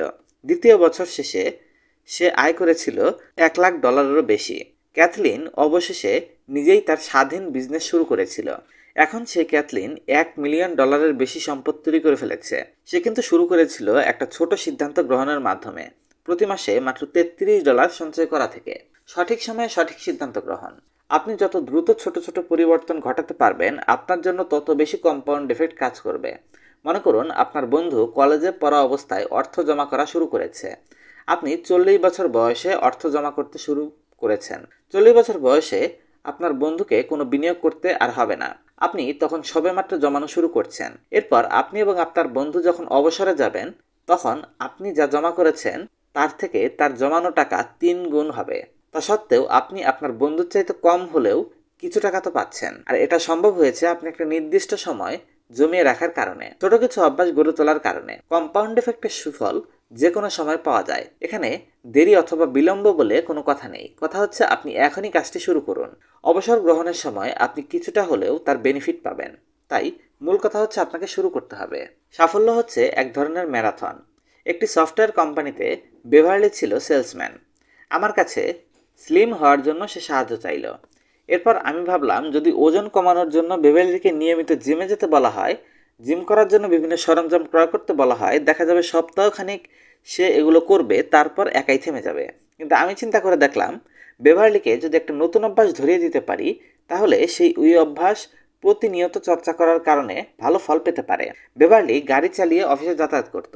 আমি তাকে 1 মাইল দূরে গাড়ি পার্ক করার ব্যবস্থা করতে বললাম। তারপর সপ্তাহে 2-3 বার সে ওই 1 মাইল দূরে গাড়ি পার্ক করে হেঁটে আসবে। এরপর বেভারলিকে আমি হালকা জগিং করার পরামর্শ দিলাম। এরপর আমি তাকে বললাম, দম ফুরিয়ে যাওয়ার পরও সে যেন হাঁটতে থাকে। এভাবে অফিসে যাওয়ার পথে সে যেন কিছুটা পথ হাঁটার প্র্যাকটিস করে। এরপর আস্তে আস্তে তাকে জগিংয়ের দূরত্ব বাড়াতে বললাম। দেখা গেল নিয়মিত জগিংয়ের ফলে সে ভালো ফল পেতে শুরু করেছে। পাশাপাশি সেলসম্যান হিসাবে অফিসে তার কর্মদক্ষতা দ্বিগুণ বেড়ে গেল। এটা ছিল আমার জন্য একটা মজার ব্যাপার। এক্ষেত্রে আমরা বলতে পারি, প্রতি মুহূর্তের আপনার পছন্দের ফলাফলগুলোই হচ্ছে আপনার পরিণতি। আপনি যা হয়ে উঠবেন, একসময় তারই ফলাফল পেতে থাকবেন আপনি। আপনার জীবনের বিভিন্ন দিকগুলো ছোট ছোট ধাপে পরিবর্তিত করতে হবে। আপনার জীবনের বিভিন্ন দিকগুলো ছোট ছোট ধাপে পরিবর্তন করতে হবে। ছোট ছোট করে আপনাকে সঞ্চয় করতে হবে। আপনার ছোট ছোট পছন্দগুলোকে নিয়মিত চর্চা করার ফলে সেগুলো আপনার অভ্যাসে পরিণত হবে। একসময় দেখা যাবে আপনি আপনার জীবনকে কাঙ্ক্ষিত লক্ষ্যের দিকে নিয়ে যেতে পেরেছেন। আপনারা শুনছেন দ্য কম্পাউন্ড ইফেক্ট। এরই সাথে অধ্যায় 2 শেষ হলো। আমরা অধ্যায় 3 শুরু করছি। চ্যাপ্টার 3, হ্যাবিট, অভ্যাস। একজন শিক্ষক তার ছাত্রের সাথে বনের ভেতর দিয়ে হাঁটতে হাঁটতে একটা ছোট গাছের সামনে গিয়ে থামলেন। এরপর তিনি তার ছাত্রকে একটা ছোট গাছের চারা তুলে আনতে বললেন। তরুণ ছাত্র গাছের চারা খুব সহজেই আঙুল দিয়ে উপড়ে ফেলতে পারল। এরপর শিক্ষক আরও একটা গাছ তোলার জন্য বললেন। গাছটা আগের তুলনায় কিছুটা মজবুত। ছাত্রটি কিছুটা ঝাঁকি মেরে শক্তি প্রয়োগ করে শেকড় সহ গাছটা উপড়ে ফেলল। এরপর শিক্ষক তাকে অপর একটি গাছ তুলে আনার জন্য বললেন। এরপর ছাত্র ওই গাছটি তোলার জন্য প্রচুর শক্তি প্রয়োগ করার পাশাপাশি সে পাথর ব্যবহার করলো। এরপর সে অনেক শক্তি সামর্থ্য খরচ করার পর সার্থক হলো। এরপর শিক্ষক ছাত্রকে অপর একটি গাছ দেখিয়ে বললেন, সেটি তুলে আনো। কিন্তু ছাত্র দেখলেন এই গাছ ছোট কোনো গাছের তুলনায় অনেক বড় এবং মাটির মধ্যে এর শেকড় অনেক গভীরে। তখন ছাত্রটি বলল, আমি দুঃখিত, এটা আমার দ্বারা সম্ভব না। শিক্ষক তাকে বললেন, দেখো, তোমার জীবনে যত অভ্যাস তুমি আয়ত্ত করবে সেগুলোর শক্তি তুমি কিছুক্ষণ আগে প্রদর্শন করেছ। অভ্যাসগুলি যতটা পুরাতন হবে ততটাই সেগুলোর শেকড় গভীরভাবে চলে যাবে। তোমার জীবনে পুরনো অভ্যাসগুলো তুমি উপড়ে ফেলতে বা মুছে ফেলতে পারবে না। মানুষ অভ্যাসের জীব। অ্যারিস্টটল বলেছিলেন, আমরা বারবার যা করি আমরা তাই হয়ে উঠি। আপনি যদি আপনার প্রতিদিনের সামান্য কাজগুলোর কথা ভুলে যান, যেমন আপনার নিজের কাপড় পরিচ্ছন্ন করা, ব্রেকফাস্ট তৈরি, বাচ্চাদের স্কুলে পৌঁছে দেয়া, তাহলে একসময় আপনার জীবন ধীরে ধীরে থমকে আসবে। প্রতিদিন 2 বার ব্রাশ করি, গাড়ির সিটে বসা মাত্রই সিট বেল্ট আমরা বেঁধে নেই। এটা আসলে অভ্যাসের কারণে হয়েছে। এসব নিয়মিত রুটিন কাজে আমাদের সময় ব্যয় করতে হয় না, তাই আমরা আমাদের মানসিক সক্ষমতা ব্যয় করতে পারি অধিক সৃজনশীল এবং সমৃদ্ধ কাজের জন্য চিন্তা করে। যদি স্বাস্থ্যকর খাবার খেতে চান তাহলে অবশ্যই আপনাকে রেস্তোরাঁর খাবারের ব্যাপারে চিন্তা ভাবনা করতে হবে। যদি আপনি শারীরিকভাবে সবল হয়ে থাকেন তবে নিশ্চয়ই আপনি নিয়মিতভাবে যত্ন এবং শরীর চর্চা করছেন। আপনি যদি সেলসম্যানের কাজে সফল হয়ে থাকেন তাহলে নিশ্চয়ই সেই কাজের জন্য আপনি মানসিক প্রস্তুতি নিয়েছেন। আপনার গ্রাহকদের সাথে ইতিবাচক কথোপকথন করেছেন এবং নেগেটিভ আচরণ প্রত্যাখ্যানের মাধ্যমে আপনি নিজেকে এগিয়ে নিচ্ছেন। আসলে অন্যদের চাইতে সফল হওয়ার জন্য খুব বেশি বুদ্ধিমান এবং প্রতিভাবান হওয়া জরুরি নয়। মূলত অভ্যাসের কারণেই সফল হওয়া সম্ভব। ছোটবেলায় আমাকে লেখাপড়ায় উৎসাহ দেওয়ার জন্য খেলোয়াড় হিসেবে লেডি বার্ডের দৃষ্টান্ত দেখানো হতো। যদিও তিনি এতটা পরিচিত ছিলেন না, অ্যাথলেটিক্সে তার সীমাবদ্ধতা সত্ত্বেও তিনি 3 বার চ্যাম্পিয়নশিপ অর্জন এর নেতৃত্ব দিয়েছিলেন এবং সর্বকালের অন্যতম সেরা খেলোয়াড়দের মর্যাদা অক্ষুণ্ণ রেখেছিলেন। কিভাবে সম্ভব হয়েছে? ল্যারির অভ্যাস ছিল অবিরাম অনুশীলনের প্রতি আত্মনিয়োগ করার মাধ্যমেই তার কেরিয়ারের উন্নতি সম্ভব হবে।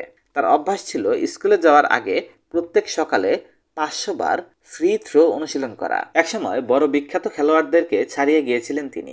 চ্যাম্পিয়ন হতে আপনাকেও অসচেতন এবং স্বয়ংক্রিয় কার্যক্রমকে পরিহার করতে হবে। সক্ষমতা আনার জন্য কি কি চর্চা করবেন সে ব্যাপারে চিন্তা করতে হবে এবং শরীর চর্চাগুলোকে নিয়মিত করতে হবে। নিয়মিত অনুশীলনের ফলে যে কোনো আচরণ স্বয়ংক্রিয় হয়ে যায়। সেখান থেকে আপনি উপকৃত হতে থাকবেন। তাৎক্ষণিক নয়, বরং সফল হওয়ার জন্য চিন্তা করে সুদূর প্রসারী কাজ শুরু করুন। আমি একটা বিষয় অবশ্যই জানি, খুব ভালো উন্নত মানের রানিং জুতা কিনলেই আমরা ম্যারাথনের জন্য প্রস্তুত হয়ে যাব না। সেক্ষেত্রে আমাদেরকে নেতিবাচক অভ্যাস পরিত্যাগ এর পাশাপাশি ম্যারাথনে সফল হওয়ার জন্য নিয়মিত প্রয়োজনীয় চর্চা করতে হবে। আপনি যদি একবার অ্যালকোহল পান করার পর সাথে সাথে হার্ট অ্যাটাক করেন আর বুকে চেপে ধরেন তাহলে আপনি কখনোই সেটা দ্বিতীয়বার খাবেন না। যদি আপনি ধূমপান করার সাথে সাথেই আপনার মুখ 65 বছরের বৃদ্ধের মতো হয়ে যায় তাহলে আপনি সেটা সাথে সাথেই ছেড়ে দিতেন। মূল বিষয়টা হচ্ছে খারাপ অভ্যাসগুলোর প্রতিদান বা তাৎক্ষণিক কোনো প্রতিক্রিয়া সহজে আপনি দেখতে পাবেন না, সেটা ধীরে ধীরে আসবে। তাই এই কুঅভ্যাস অনেক সময় নেতিবাচক মনে হবে না আপনার কাছে, এগুলোকে স্বাভাবিকই মনে হবে। মূলত আপনি এই কুঅভ্যাসগুলোকে প্রশ্রয় দিচ্ছেন, সেগুলো আসলে আপনার জীবনকে একসময় বিপর্যয়ের দিকে ঠেলে দেবে। খারাপ অভ্যাসগুলোকে তাৎক্ষণিকভাবে আমাদের কিছু মনে হয় না, কিন্তু এগুলো ধীরে ধীরে লম্বা সময় পরে আমাদের অনেক পথ পেছনে ফেলে দেবে। অনেক মানুষ সুনির্দিষ্টভাবে কী চায় আর কী ধরনের চাওয়া পূরণ করা দরকার এ ব্যাপারে সচেতনভাবে সময় না দিয়ে জীবনের উপর গা ভাসিয়ে দেয়। আমি আপনাকে বোঝাতে চাই কিভাবে আপনি আপনার জীবনের আকাঙ্ক্ষা জাগিয়ে তুলবেন। একটি প্রকাণ্ড ওক গাছের মতো প্রাচীন যে গাছটি মাটির ভেতরে অনেক গভীরে শিকড় নিয়ে গেছে, সেই ধরনের প্রাচীন অভ্যাসগুলোকে উপড়ে ফেলতে হবে। তখনই আপনি আপনার অগ্রগতি দেখতে পাবেন। শক্তির অনুসন্ধান করুন। আপনার ব্যাগের মধ্যে একটা খাবারের বক্স তোয়ালে দিয়ে ঢেকে রেখে একটি ক্ষুধার্ত ভালুককে দূরে সরিয়ে রাখার চেষ্টা আর আপনার খারাপ অভ্যাসগুলো পরিবর্তনের জন্য যা প্রয়োজন তাকে ইচ্ছাশক্তি বলে মনে করা একই সমান। আপনার বদ অভ্যাসগুলোর বিরুদ্ধে আপনাকে লড়াই করতে হলে প্রয়োজন শক্তিশালী সিদ্ধান্ত। অর্জনের ক্ষেত্রে যখন বাধার সম্মুখীন হয়ে পড়বেন তখন গতানুগতিকতার বাইরে গিয়ে মনে করতে হবে আপনার ইচ্ছাশক্তির অভাব রয়েছে। আপনি কিভাবে সফল হতে চাইছেন সেটা শুধুমাত্র পছন্দ করাই যথেষ্ট নয়। আপনার পছন্দগুলো ইতিবাচক এবং সঙ্গতিপূর্ণ কিনা সেটা আপনাকে বিবেচনা করতে হবে। তাছাড়া আপনার কী ধরনের নেতিবাচক অভ্যাস রয়েছে যেগুলো আপনার সফলতার ক্ষেত্রে বাধা সৃষ্টি করছে, সেক্ষেত্রে আপনাকে সচেতন হতে হবে। সবচেয়ে যুক্তিযুক্ত অনুপ্রেরণাদায়ক পছন্দ হচ্ছে সেগুলো যেগুলোর মাধ্যমে আপনি খুঁজে পাচ্ছেন আপনার মূল সততা এবং সর্বোচ্চ প্রতিদান। আপনাকে কিছু চাইতে হবে এবং জানতে হবে আপনি সেগুলো কেন চাইছেন। এছাড়া যা চাইছিলাম তা পূরণ না হওয়ার পেছনের বাধাগুলো সহজে পরীক্ষা করে দেখতে হবে।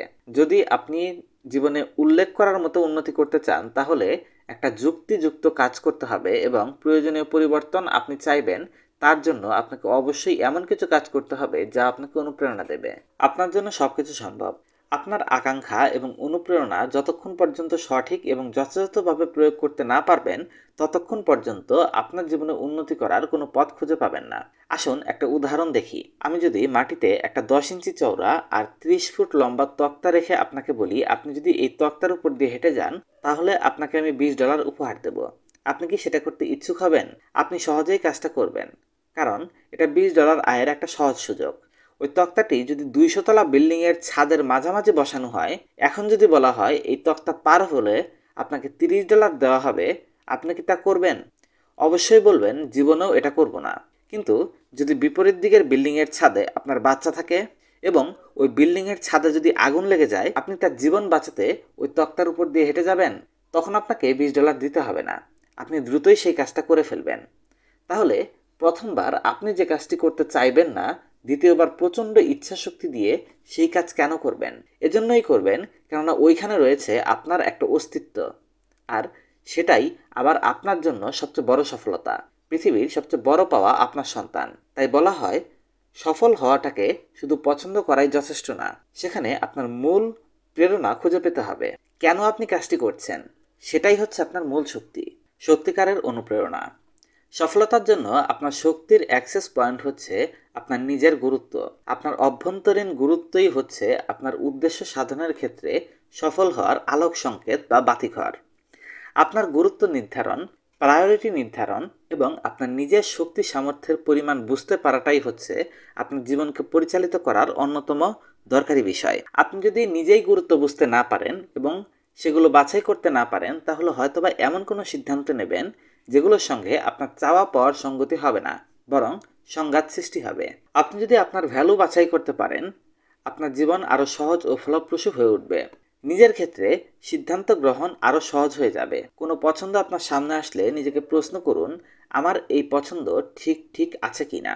যদি মনে করেন সেটা ঠিক করে ফেলুন। এছাড়া সফল হওয়ার জন্য আপনি ধৈর্যহীনতা এবং সিদ্ধান্তহীনতা ঝেড়ে ফেলুন। আপনাকে সবসময় নিজের নেতিবাচক দিকগুলোকে বাছাই করতে হবে।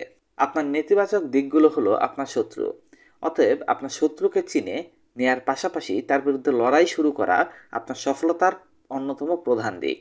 ইতিহাস থেকে দেখা যায় সর্বাধিক পরিবর্তন হয়েছিল অথবা রাজনৈতিক বিপ্লব ঘটেছিল একজন শত্রুর বিরুদ্ধে লড়াই করার ফলে। ডেভিড লড়েছিলেন গলিয়াথের বিরুদ্ধে। আমেরিকা লড়াই করেছে বছরের পর বছর ব্রিটিশদের বিরুদ্ধে। অ্যাপল কোম্পানিকে লড়াই করতে হচ্ছে মাইক্রোসফটের বিরুদ্ধে, তেমনি মাইক্রোসফট লড়াই করছে অ্যাপলের বিরুদ্ধে। মূল কথা হচ্ছে আপনাকে আপনার নেতিবাচক মূল সমস্যার বিরুদ্ধে লড়াই করতে হবে। যখন আপনার দক্ষতা, আপনার সিদ্ধান্ত, আপনার কাজগুলো চ্যালেঞ্জের মুখোমুখি হবে তখনই আপনাকে লড়াই করতে হবে। উদ্দেশ্য ঠিক রেখে লড়াই করলে সফল হবেন, এটাই স্বাভাবিক। ইতিহাসের অন্যতম সেরা ফুটবল কোচ পিট ক্যারল একটি পত্রিকার সাক্ষাৎকারে বলেছিলেন, আমি যখন বেড়ে উঠি তখন অনেকটাই সহজ সরল ছিলাম, কিছুটা খাটো হওয়ার কারণে বেশি কাজ করতে পারতাম না। প্রতিযোগিতায় অংশগ্রহণ করার জন্য আমার 2 বছর সময় লেগেছিল। এই 2 বছরের প্রতিটি মুহূর্ত আমি মনে করতাম আমি যোগ্য, তবে সেটা প্রমাণের জন্য আমাকে লড়াই করতে হবে। কেরলের লড়াই করার এই মানসিকতা তার চূড়ান্ত প্রতিভাকে বিকশিত করেছিল। আমরা সবাই সফল হওয়ার জন্য শক্তিশালী কিছু দিক বাছাই করে নিতে পারি। সুযোগ, ভাগ্য এবং অন্য কিছুর উপর দোষ না দিয়ে নিজেদের পরিণতির নিয়ন্ত্রণ নিজের হাতে নিতে হবে। আমাদের সামর্থ্য রয়েছে নিজের সব ধরনের পরিবর্তন নিজের মধ্যে করার জন্য। নিজেই বদলে দিতে পারি সবকিছু। আমাদের ক্ষতিকারক শক্তিগুলোকে আমাদের সফলতার অন্তরায় হিসাবে মনে করতে হবে। নিজের মধ্যে ইতিবাচক ও গঠনমূলক পরিবর্তনকে শক্তিশালী করতে হবে। লক্ষ্য নির্ধারণ। আগে উল্লেখ করা হয়েছে কম্পাউন্ড ইফেক্ট সবসময় কাজ করে থাকে আপনাকে গন্তব্যে নিয়ে যাওয়ার জন্য। কম্পাউন্ড ইফেক্ট আপনাকে নতুন উচ্চতায় নিয়ে যেতে সাহায্য করবে। আপনি কোথায় যেতে চান, আপনার সেই লক্ষ্য যৌক্তিক এবং কাঙ্ক্ষিত কিনা। আপনি অগ্রগতি চাইছেন, জীবনে সফল হতে চাইছেন, যার সামর্থ্য এবং যোগ্যতা আপনার রয়েছে। কিন্তু যদি অর্জন করতে না পারেন, তাহলে মনে করতে হবে আপনার উদ্দেশ্যে লক্ষ্য যথাযথ ছিল না। অতএব আপনাকে সততার সাথে উদ্দেশ্য এবং লক্ষ্য নির্ধারণ করার পাশাপাশি তার প্রতি আপনার বিশ্বাস রাখতে হবে এবং আপনাকে নতুনভাবে নতুন উদ্যমে কাজ করতে হবে এবং সেটা অবশ্যই করতে হবে। এই মানসিকতা আপনার মধ্যে থাকা জরুরি। লক্ষ্য নির্ধারণ কিভাবে কাজ করে? আপনি যা কিছু খুঁজে বেড়াচ্ছেন কেবল তাই দেখতে পান এবং সেটার উপর অভিজ্ঞতা অর্জন করে তা পেয়ে যাচ্ছেন। অতএব আপনি যা কিছু চাইছেন সেটা অর্জন করার জন্য আপনার মন এবং কার্যক্রম সেখানে প্রতিনিয়ত নিয়োজিত করুন। আকাঙ্ক্ষার বস্তু সবসময় আপনার আমার পাশেই ছিল, কিন্তু সেটা আপনি নির্ধারণ করার ক্ষেত্রে সক্ষম ছিলাম না। আপনার চিন্তাভাবনা আসলে একটা জিনিসে ফোকাস না করা পর্যন্ত আপনার মনকে সেদিকে পরিচালিত করে না, আর এই কারণে আপনি কাঙ্ক্ষিত লক্ষ্যে পৌঁছাতে পারবেন না। এক্ষেত্রে আপনার পথ সুগম হবে না। আমরা একটা উদাহরণ দিতে পারি। আপনি যখন একটা গাড়ি কিনবেন বলে একটা গাড়ির মডেল পছন্দ করেন, তখন দেখবেন ওই একই মডেলের গাড়ি বারবার আপনার চোখের সামনে ভাসছে, অথচ ওইগুলো গতকাল পর্যন্ত আপনি রাস্তায় দেখেননি, কিন্তু আজকে ওইগুলাই আপনার চোখে আসছে। এর কারণ হলো আপনি ওই মডেল পছন্দ করার আগে রাস্তায় গাড়িগুলোর দিকে তাকানোর ক্ষেত্রে ভালো করে দেখেননি, তাই মডেলগুলো আপনার চোখে পড়েনি। আপনি যখন সঠিকভাবে কোনো লক্ষ্য নির্ধারণ করবেন, তখন দেখবেন আপনার মস্তিষ্ক সেগুলোকে ইতিবাচকভাবে আপনার সামনে বারবার উপস্থাপন করাচ্ছে। চারিদিকের লোকজন, পরিবেশ, পরিস্থিতি, মানুষের কথাবার্তা সবকিছুর মধ্যে আপনি সেগুলো খুঁজে পাবেন। ব্রায়ান ট্রেসি এই বিষয়টা সম্পর্কে বলেছেন, শীর্ষস্থানীয় সকল মানুষের মধ্যে রয়েছে অত্যন্ত উচ্চ লক্ষ্য, উদ্দেশ্য। তারা জানে তারা নিজেদের ব্যাপারে কি চায়। তারা যা চায় তার ব্যাপারে তাদের স্পষ্ট ধারণা থাকে। তারা তাদের চাওয়াগুলোকে লিখে রাখে এবং সেগুলোকে সফল করার জন্য পরিকল্পনা গ্রহণ করে। ব্যর্থ মানুষেরা আসলে তাদের পরিকল্পনা মাথায় নিয়ে ঘুরে বেড়ায়, সেগুলো কাজে রূপান্তর করার ক্ষেত্রে উদ্যোগ গ্রহণ করে না। মূল কথা হচ্ছে, লক্ষ্য নির্ধারণের ক্ষেত্রে সেগুলো লিখিত না থাকলে আপনার পক্ষেই কাজ করা কষ্টসাধ্য হয়ে যাবে। এক্ষেত্রে আপনি আজই আপনার সবচেয়ে গুরুত্বপূর্ণ লক্ষ্যগুলোর একটা তালিকা তৈরি করে ফেলুন। শুধুমাত্র আপনার ব্যবসা এবং আর্থিক দিক সম্পর্কে না, আপনার জীবনের সবগুলো লক্ষ্যকে একত্রিত করুন এবং লিখিত আকারে সাজিয়ে ফেলুন। আপনার জীবনের কোন কোন নেতিবাচক দিক রয়েছে সেটা সম্পর্কে আপনাকে সচেতন থাকতে হবে, তা না হলে আপনাকে চড়া মূল্য দিতে হবে। মূল কথা, জীবনের সফলতার জন্য এগিয়ে যান, ভারসাম্য রক্ষা করুন। আপনার ব্যবসা, অর্থ, স্বাস্থ্য, সচ্ছলতা, নৈতিকতা, পরিবার এবং আত্মীয়তার সম্পর্কের পাশাপাশি লাইফস্টাইলের মধ্যে পজিটিভ পরিবর্তন আনুন। আপনারা শুনছেন সম্পূর্ণ Bangla audio book the compound effect. আপনাকে যেমন হতে হবে। অধিকাংশ মানুষ যখন নতুনভাবে তার লক্ষ্যে পৌঁছাতে চায়, তখন তারা বলে, আমার লক্ষ্য খুঁজে পেয়েছি, এই লক্ষ্য অর্জনের জন্য আমাকে কি করতে হবে। এর পাশাপাশি আমাদের মূল যেই প্রশ্নটি থাকা উচিত তা হলো, আমি আসলে কেমন মানুষ হতে চাই। আপনি হয়তো বা এমন মানুষ দেখবেন যারা সব কাজই করছে কিন্তু তাড়াতাড়ি ফলাফল পাচ্ছে না। কারণ হলো তারা মনের অজান্তে ভালো কিছুকে এড়িয়ে গেছে। আমি যখন বিয়ে করতে চেয়েছিলাম, কেমন পাত্রী চাই, তার বৈশিষ্ট্যগুলো কি কি হবে, এগুলোর একটা তালিকা তৈরি করেছিলাম। আরও লিখে রেখেছিলাম আমাদের জীবন কেমন হবে, আমাদের সংসার কেমন হবে। এরপর আমি ভিন্নভাবে চিন্তা করলাম। সেটা হলো, আমি যেমন নারী চাচ্ছি, তার যেমন গুণাবলী আমি চাচ্ছি, আসলে সে কেমন পুরুষ চাচ্ছে, তার কাছে কেমন পুরুষ আকর্ষণীয় হতে পারে। এরপর আমি ভিন্নভাবে চিন্তা করলাম। আমি যেমন মানুষ চাচ্ছি, সে কেমন পুরুষ যেতে পারে, তার কাছে কেমন পুরুষকে আকর্ষণীয় মনে হবে। আমি নিজেকে তৈরি করতে লাগলাম সেই হিসাবে, এবং আমাকে কেমন পুরুষ হতে হবে সেরকম গুণাবলী, আচরণ, দৃষ্টিভঙ্গি, এই সমস্ত কিছু লিখে আমি একটা তালিকা তৈরি করি। এরপর এই গুণাবলী নিজের মধ্যে তৈরি করার জন্য আমি কাজ শুরু করেছি। দেখা গেল আমি যেমনটা চেয়েছিলাম ঠিক যেন আমার তালিকার মতোই আমার স্ত্রী জর্জিয়া আমার সামনে এসে হাজির হলো। আমি নিজেকে সেভাবেই তৈরি করেছিলাম বলে আমি আমার লক্ষ্য অর্জনের জন্য কাজ শুরু করেছিলাম। পরিশীলিত আচরণ। ঠিক আছে, এবার লক্ষ্য পূরণের সিদ্ধান্ত নিয়েছেন এবং শখ নির্ধারণ করেছেন। এখন কোন কোন ক্ষেত্রে আপনি না বলবেন সেগুলোর একটি তালিকাও করে ফেলতে হবে।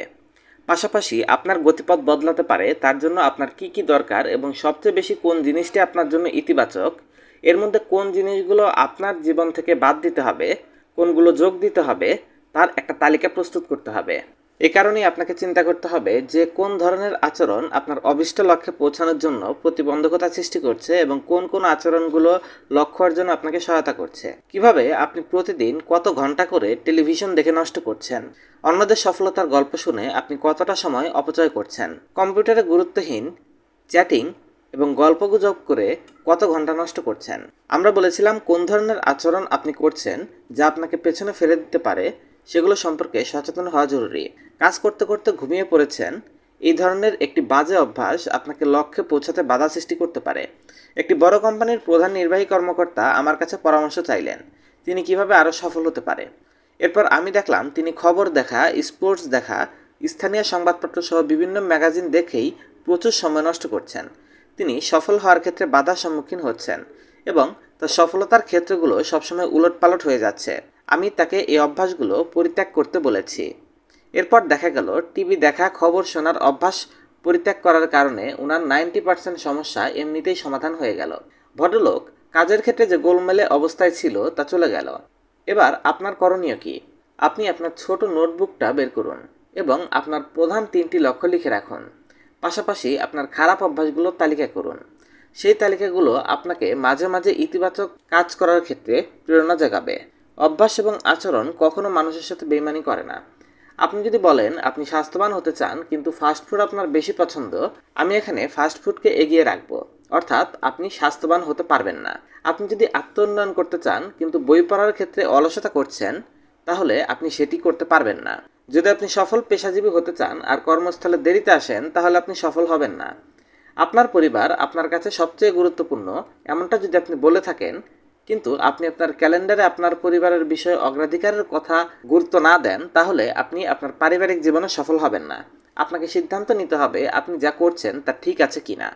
সব কিছুর উপরে তালিকা তৈরি করার মানে এই নয় যে আপনি আপনার শক্তির অপচয় করছেন। এজন্যই করতে হবে যে আপনি ভালো যা কিছু করতে চান সেখানে আপনার মনোযোগ আকর্ষণ করা। নিজের জন্য নেতিবাচক বদ অভ্যাসগুলোকে উপড়ে ফেলতে হবে, রোপণ করতে হবে নতুন ইতিবাচক ও স্বাস্থ্যকর কিছু। নেতিবাচক অভ্যাস দূর করার 5টি কৌশল। নিজের বদ অভ্যাস সম্পর্কে ধারণা না থাকলেও সেগুলো ধীরে ধীরে খুঁজে বের করতে হবে। আপনি যদি জীবনে সফল হতে চান, এগিয়ে যেতে চান, অবশ্যই বদ অভ্যাস খুঁজে বের করতে হবে। মনে করতে পারেন বদ অভ্যাসগুলো এক ধরনের নোঙর যেগুলো আপনাকে টেনে আটকে রাখছে। আপনাকে এগুলো টেনে উপরে তুলে তারপর জাহাজের যাত্রা স্টার্ট করতে হবে। এই নোঙরগুলো ভার হয়ে আপনাকে টেনে ধরছে, আপনি সেটা ছিন্ন করতে পারেন। পাশাপাশি আপনাকে ভালো কিছু করার জন্য একটা গেম প্ল্যানিং তৈরি করতে হবে, পরিকল্পনা নিতে হবে। যে 5টি কৌশল আমরা অবলম্বন করব। 1. বদ অভ্যাসের মূল জায়গাটা চিহ্নিত করা। আপনি নিশ্চয়ই আপনার বদ অভ্যাসগুলোকে লিখিতভাবে সাজিয়ে নিয়েছেন, সেখানে নজর বুলিয়ে বদ অভ্যাসের মূল জায়গাটা শনাক্ত করুন। উদাহরণ দেওয়া যেতে পারে, নির্দিষ্ট কিছু মানুষের সাথে থাকলে আপনি বেশি ড্রিঙ্কস করছেন, কোনো নির্দিষ্ট সময়ে আপনি বেশি মিষ্টি জাতীয় খাবার খেয়ে নিচ্ছেন। কিছু কিছু মানসিক দিক আপনাকে খারাপ অভ্যাসের দিকে নিয়ে যায়। কী ধরনের পরিস্থিতিতে আপনার খারাপ অভ্যাসগুলো জাগ্রত হয় এবং বেড়ে ওঠে সেটাকে নির্দিষ্ট করুন। আপনার রুটিনের দিকে চোখ বুলিয়ে দেখুন, ঘুম থেকে উঠে কখন কফি পান করছেন, কখন নাস্তা করছেন, দুপুরের খাবারের জন্য কখন বিরতি নিচ্ছেন, কখন ঘরে ফিরছেন। দিন শেষে আপনার নোটবুকটা আবারও বের করুন। আপনার খারাপ অভ্যাসগুলোর প্রতি দৃষ্টি দিতে থাকুন। বাছাই করুন কোনগুলো আপনাকে পেছনে ফেলে দিচ্ছে, সেগুলো আপনার জীবন থেকে মুছে ফেলতে হবে। বদভ্যাসগুলোকে পরিত্যাগ করার ব্যাপারে আপনার প্রাথমিক চেষ্টা ও সচেতনতা আপনাকে যথেষ্ট সহায়তা করবে। নাম্বার 2, নিজের ঘর পরিষ্কার পরিচ্ছন্ন রাখুন। পরিষ্কার পরিচ্ছন্নতার কাজগুলো নিজে করার চেষ্টা করুন। এটা অনেকটা আক্ষরিক দিক থেকেই আমি বলছি। মদ্যপান ত্যাগ করতে চান, তাহলে প্রথমে আপনার বাড়ি থেকে মদকে দূর করতে হবে। পাশাপাশি মদ পান করার উপকরণগুলো আপনাকে সরিয়ে ফেলতে হবে। আপনি যদি কফি পান করতে চান, স্মোক করতে চান, এই সব কিছুই আপনাকে ধীরে ধীরে ত্যাগ করতে হবে। আপনি যদি অধিক স্বাস্থ্যবান খাবার খেতে চান, তাহলে আপনার খাবারের মেনু থেকে ফাস্টফুডগুলোকে পরিত্যাগ করুন। ক্ষতিকর খাবারগুলো আপনার বাড়ির কেউ পছন্দ করলেও সেগুলো বাড়িতে আনবেন না। যেখানে আপনার বদ অভ্যাসগুলো রয়েছে সেখান থেকে আপনাকে সরে আসতে হবে। নাম্বার 3, বদ অভ্যাসের তালিকায় পুনরায় দৃষ্টি দেয়া। বদ অভ্যাসের তালিকাগুলো বারবার দৃষ্টি দিতে হবে। আপনাকে চিন্তা করতে হবে কিভাবে এগুলো বাদ দেওয়া যায় এবং এগুলো বাদ দেওয়ার পর আপনার ক্ষতিকর আরও কিছু থাকবে কিনা। চাইলে এগুলোকে স্বাস্থ্যকর কোনো অভ্যাসের সঙ্গে পরিবর্তন করে নিতে পারেন, অথবা এগুলোকে সরাসরি আপনার জীবন থেকে রিমুভ করতে পারেন। এরপর যদি মিষ্টি খেতে ইচ্ছে করে, সেই বদ অভ্যাস পরিবর্তন করে আপনি অন্য কিছু হাইজেনিক ফুড খাওয়ার চেষ্টা করুন। অতিরিক্ত কোল্ড ড্রিঙ্কস পান করার অভ্যাস যদি থাকে, সেক্ষেত্রে এটার পরিবর্তে সামান্য কিছু লেবু কিংবা কমলা লেবুর শরবত খাওয়ার অভ্যাস করতে পারেন। একসময় দেখবেন ড্রিঙ্কস পান করার অভ্যাস আপনার কমে গেছে, লেবুর শরবতের আর প্রয়োজন পড়ছে না, তখন শুধু ফ্রেশ পানিই পান করুন। দেখতে পাবেন আপনি খারাপ একটা অভ্যাসকে ভালো অভ্যাসে পরিবর্তন করে ফেলছেন। নাম্বার 4, সহজ এবং স্বাভাবিকভাবে কাজ করুন। আমার বসবাস প্রশান্ত মহাসাগরের কাছে। যখন আমি পানির কাছাকাছি আসি, তখন পায়ের গোড়ালি, তারপর কোমর এবং বুক, এরপর ডুব দেই। আমি প্রথমে পায়ের গোড়ালি ভিজিয়ে নিয়ে থাকি খাপ খাইয়ে নেওয়ার জন্য। অনেকে আছে যারা দৌড়ে এসে ঝাঁপ দেয় সেই পানিতে পড়ে, সেটা আদৌ ঠিক না। মোট কথা, আপনার সব ধরনের নেতিবাচক অভ্যাস দূর করতে হয়তো সময় লাগবে। আপনার বদ অভ্যাসের জটগুলো খোলার ক্ষেত্রে আপনাকে কিছুটা সময় দিতেই হবে। নাম্বার 5, কখনো কখনো ঝাঁপিয়ে পড়ুন। সব মানুষ সমানভাবে স্নায়বিক চাপ অনুভব করে না। কিছু গবেষক তাদের ফলাফলে দেখেছেন, লাইফস্টাইলের খারাপ দিকগুলো পরিবর্তন করার ক্ষেত্রে সবচেয়ে ইতিবাচক দিক হলো যদি একসঙ্গে অনেকগুলো বদ অভ্যাস পরিবর্তন করা যায়। খ্যাতিমান একজন চিকিৎসক বলেছেন, চিকিৎসা বা সার্জারি ছাড়াই শুধুমাত্র লাইফস্টাইল পরিবর্তন করার মাধ্যমে হৃদরোগ থেকে মুক্তি পাওয়া গেছে। এক্ষেত্রে কুঅভ্যাসগুলো পরিবর্তন করার জন্য আপনাকে ঝাঁপিয়ে পড়তে হবে। ব্যক্তিগতভাবে এটাকে আমি কিছুটা ব্যতিক্রম মনে করি, তবে আপনার পক্ষে ভালো কৌশলটি বাছাই করার জন্য আপনাকে চিন্তা করতে হবে। একটা কুঅভ্যাস হঠাৎ করে বাদ দেয়া অথবা পরিবর্তন করা আপনার জন্য নতুন অভিজ্ঞতা এনে দেবে। কিছু সময়ের জন্য এটা আপনার কাছে যন্ত্রণাদায়ক মনে হবে, তবে এক্ষেত্রে সফলতা আসবে যদি আমরা পরিবর্তিত পরিস্থিতির সাথে দ্রুত মানিয়ে নিতে পারি। কখনো কখনো গন্তব্যে যাওয়ার জন্য হাঁটা যুক্তিযুক্ত নয়, প্রয়োজনের তাগিদে আপনাকে দ্রুত ছুটতে হতে পারে। আপনি নিজেই নিজেকে প্রশ্ন করুন, কোথায় ধীরে হাঁটবেন, কোথায় দ্রুত ছুটবেন। পারিবারিক বদ অভ্যাসগুলো বদলানোর জন্য যখন প্রসঙ্গ আসে, সেখানে কিছুটা সতর্কতা আর ধীর স্থির হওয়া ভালো। তবে পেশাগত জায়গায় খারাপ অভ্যাস পরিবর্তনের ক্ষেত্রে ঝাঁপিয়ে পড়াটাই বেশি উত্তম। ঝাঁপিয়ে পড়ার বিষয়টি প্রথমে যন্ত্রণাদায়ক মনে হবে, তবে একসময় সেটি আপনার কাছে সহজ মনে হবে এবং আপনি ভালো ফল পেতে শুরু করবেন। পরীক্ষা করুন খারাপ অভ্যাসগুলো। বিষয়টি এমন নয় যে আমাদের জীবনে সবগুলো খারাপ অভ্যাসই আমরা বাদ দিতে পারবো অথবা একবার মুছে দিতে পারবো। সংযমের মাধ্যমে কাজ করলে ভালো ফল পাওয়ার সম্ভাবনাই বেশি। একটা খারাপ অভ্যাস বিবেচনায় নিয়ে সেটার উপর কতটুকু কর্তৃত্ব আছে তা বিচার করে নেওয়া যেতে পারে। যদি 1 মাস কোনো অভ্যাস থেকে দূরে থাকার চেষ্টা করি, অবশ্যই শেষ দিনে আমি সেখান থেকে কিছুটা হলেও ফিরে আসব। আপনি নিজের কাছেই নিজেকে প্রমাণ করুন আপনার খারাপ অভ্যাসগুলো নিয়ন্ত্রণ করার ব্যাপারে আপনার সক্ষমতা রয়েছে, এগুলোর উপর আপনার কৃতিত্ব রয়েছে। যদি এমন হয় কোনো খারাপ অভ্যাস আপনি পরিবর্তন করতে পারছেন না, তাহলে মনে রাখবেন আপনাকেও এই খারাপ অভ্যাসটি অবশ্যই পরিবর্তন করতে হবে। এটা গুরুত্বপূর্ণ। ইতিবাচক অভ্যাসগুলো ধরে রাখার গুরুত্বপূর্ণ কয়েকটি কৌশল রয়েছে। যে ধরনের নেতিবাচক অভ্যাসগুলো আপনাকে ভুল পথের দিকে নিয়ে যাচ্ছে, সেগুলোকে দূর করার জন্য আপনাকে আমরা সাহায্য করছি। অতএব আমাদেরকে তালিকা তৈরি করতে হবে নতুন পছন্দ, নতুন আচরণ এবং নতুন অভ্যাসের, যা আপনাকে সবশেষ চূড়ান্ত আকাঙ্ক্ষা বাস্তবায়নের দিকে নিয়ে যাবে। একটা নেতিবাচক অভ্যাস মুছে ফেলার অর্থ হচ্ছে আপনার রুটিন থেকে কিছু বাদ দেয়া। একটা নতুন রুটিন এবং কার্যকর উৎপাদনশীল অভ্যাস তৈরির জন্য দরকার পুরোপুরি ভিন্ন রকমের কর্মকৌশল ও নৈপুণ্য। আপনি একটি চারাগাছ রোপণ করছেন, সেখানে পানি ঢালছেন, সার দিচ্ছেন, আপনি নিশ্চিত করছেন যেন সব কিছু সঠিকভাবে গ্রো করতে পারে, শেকড় তৈরি হয়। এসব তৈরি করার জন্য শ্রম, মেধা, সময় এবং পরিচর্যার প্রয়োজন হয়। আমরা একটা বিষয় জানি, 3 সপ্তাহ মনোযোগ দিলেই আমরা আমাদের নিজেদের জীবনে নতুন যে কোনো অভ্যাসকে আত্মস্থ করতে পারি।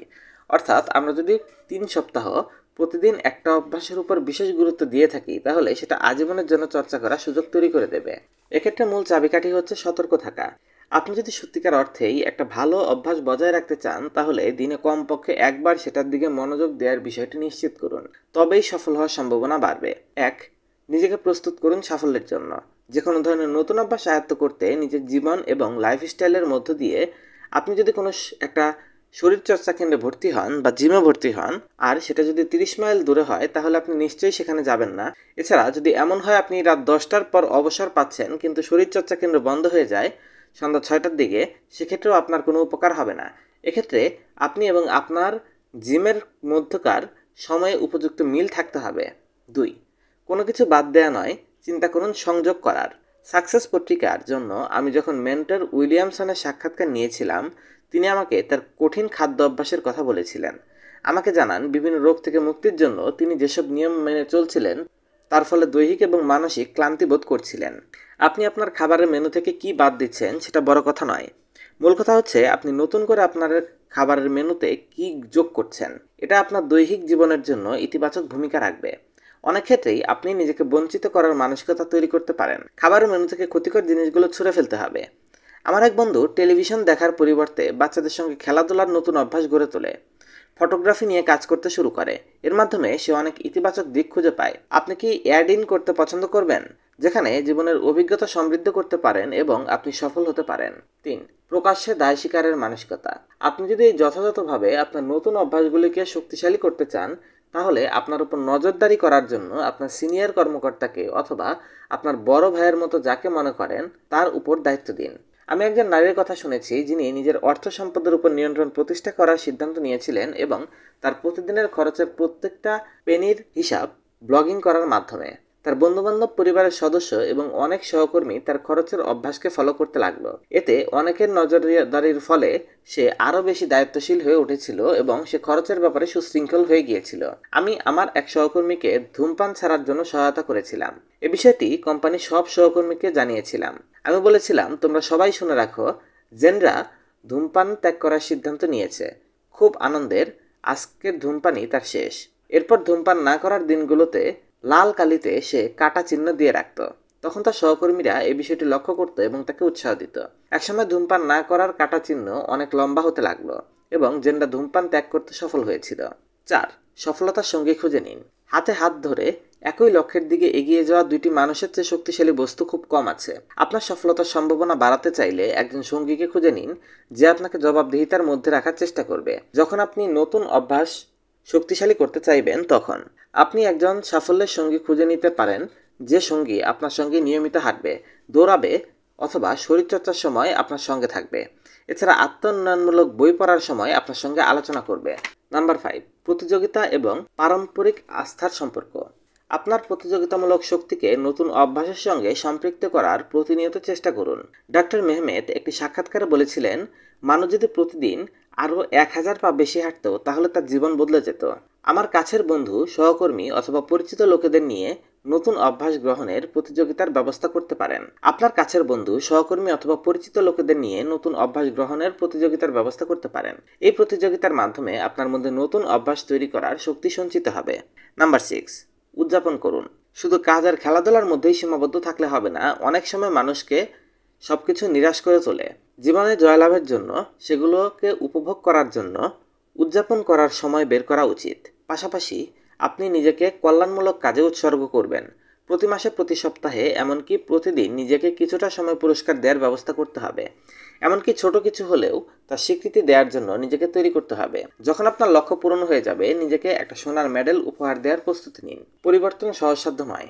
কিছু কমন বিষয় রয়েছে যেগুলো 99% ব্যর্থ ও সফল ব্যক্তিদের মধ্যে দেখা যায়। তারা সবাই একই কাজ করতে পছন্দ করে। পার্থক্যটা হচ্ছে, যারা সফল মানুষ তারা যে কোনো উপায়ে কষ্টসাধ্য হলেও কাজ করে। অসংখ্য মানুষ অসুখী এবং স্বাস্থ্যহীন থেকে যায় শুধুমাত্র কষ্টসাধ্য কাজ করে না বলে। ব্যক্তিগতভাবে আনন্দের সঙ্গেই আমি কিছু কঠিন জিনিস দেখার চেষ্টা করি, কারণ আমি জানি বেশিরভাগ মানুষ এটা করবে না। তাই আমার পক্ষে সেটা সম্মুখীন হওয়া এবং নেতৃত্ব গ্রহণ করা সহজ হবে।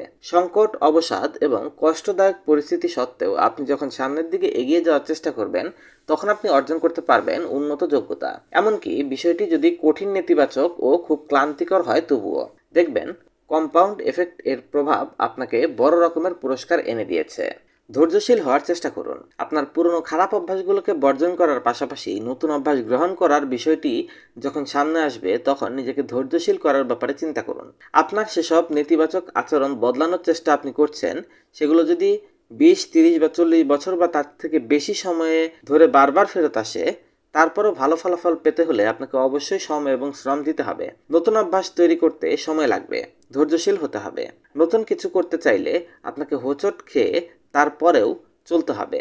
তাই আপনাকে বারবার শুরু করতে হবে, নতুন নতুন কৌশল গ্রহণ করতে হবে, নিজের অঙ্গীকার এবং সক্ষমতাকে আরও শক্তিশালী করতে হবে।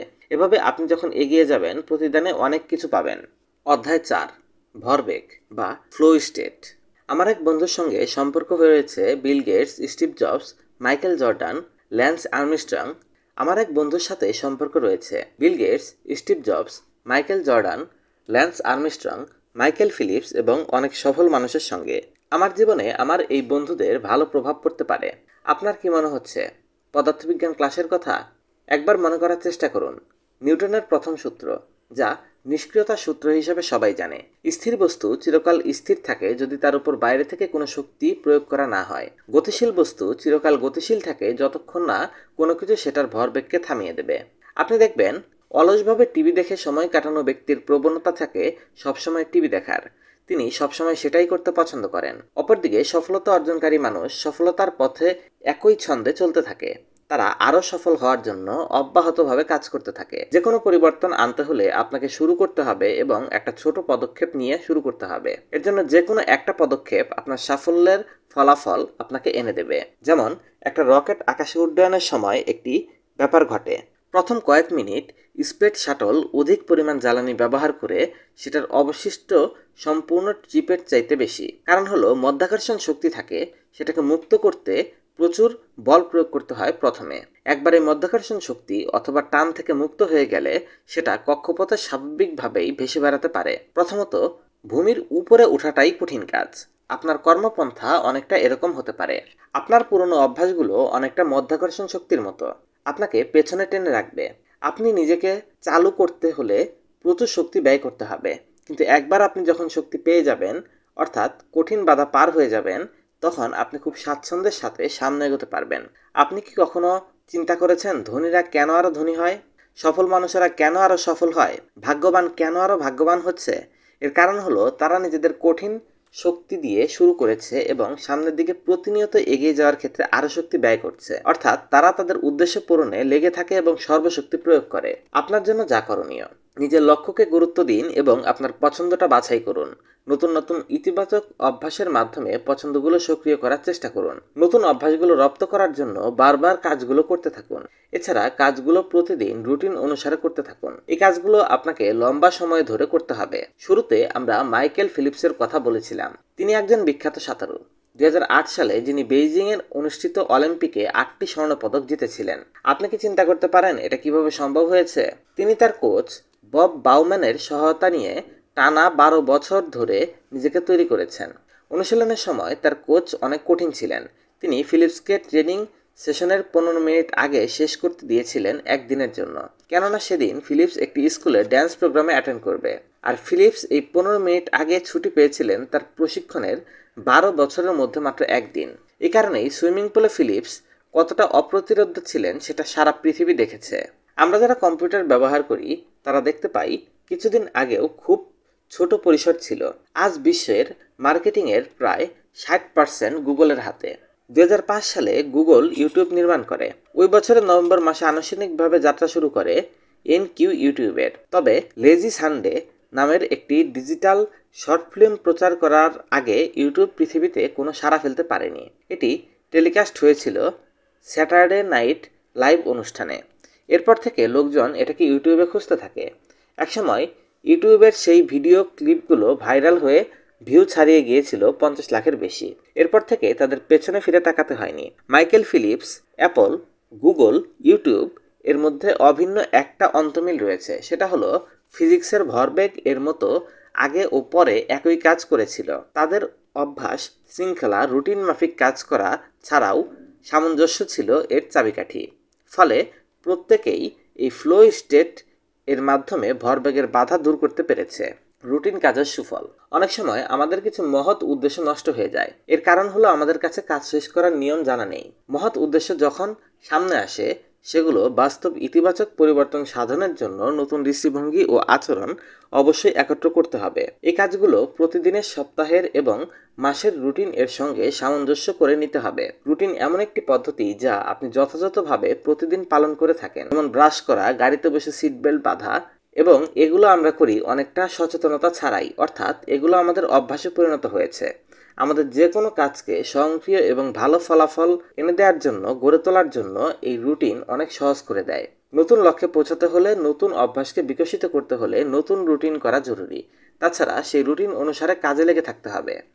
আপনার চ্যালেঞ্জ, আকাঙ্ক্ষা, ভবিষ্যৎ পরিকল্পনা যত বড় হবে, আপনার রুটিন ততটাই কঠিন হতে হবে। ভেবেছেন সেনাবাহিনীর নতুন অফিসারদের প্রশিক্ষণ শিবিরে এত কঠিনভাবে কেন প্রশিক্ষণ দেওয়া হয়?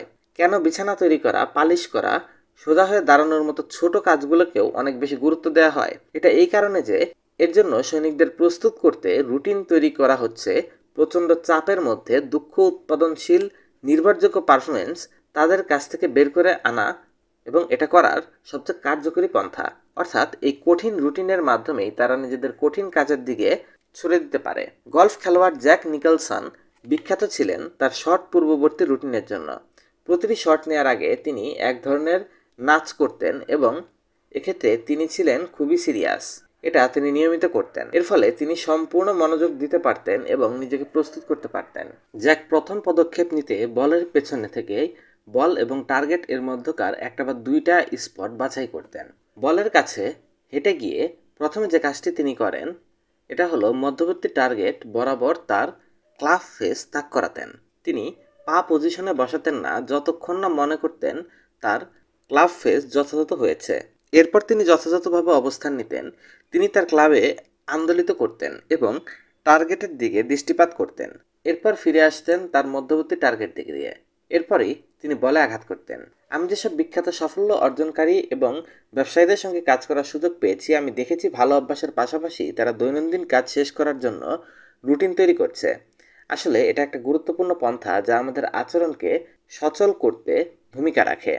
সহজ কথায় এর থেকে ভালো কোনো পথ নেই। মূলত হলো অভ্যাস এবং শৃঙ্খলার ভিত্তিতে তৈরি করা প্রতিদিনের রুটিন আমাদের মধ্যকার সফল ব্যক্তিদেরকে অন্যদের থেকে আলাদা করে দেয়। আসলে রুটিন ব্যতিক্রম একটি শক্তি। লাভজনক এবং কার্যকর উপকারী উপযোগী রুটিন তৈরি করতে হলে অবশ্যই প্রথমে সিদ্ধান্ত নিতে হবে, স্থির করতে হবে কেমন আচরণ এবং অভ্যাস আপনি বাস্তবায়ন করতে চান। প্রথমে আপনার লক্ষ্য পর্যালোচনা করুন, সেই সঙ্গে আচরণ এবং যা যোগ ও বিয়োগ করতে চাচ্ছেন সেগুলোকে হিসাব করে নিন। আপনার উদ্যোগ বিশ্বমানের করতে চাইলে এর চাবিকাঠি হচ্ছে আপনাকে বিশ্বমানের রুটিন অনুসারে কাজ সম্পাদনের দক্ষতা তৈরি করতে হবে। আপনার কাজের মাঝখানে কি হতে পারে তার ভবিষ্যৎ নিয়ে পূর্ণ পরিকল্পনা করা অথবা নিয়ন্ত্রণ করা কঠিন হয়ে যেতে পারে।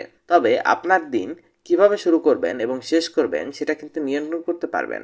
এক্ষেত্রে সুশৃঙ্খল রুটিন তৈরি করার পাশাপাশি আপনার নতুন আচরণ আপনার সক্ষমতা গুরুত্বপূর্ণ ভূমিকা পালন করবে।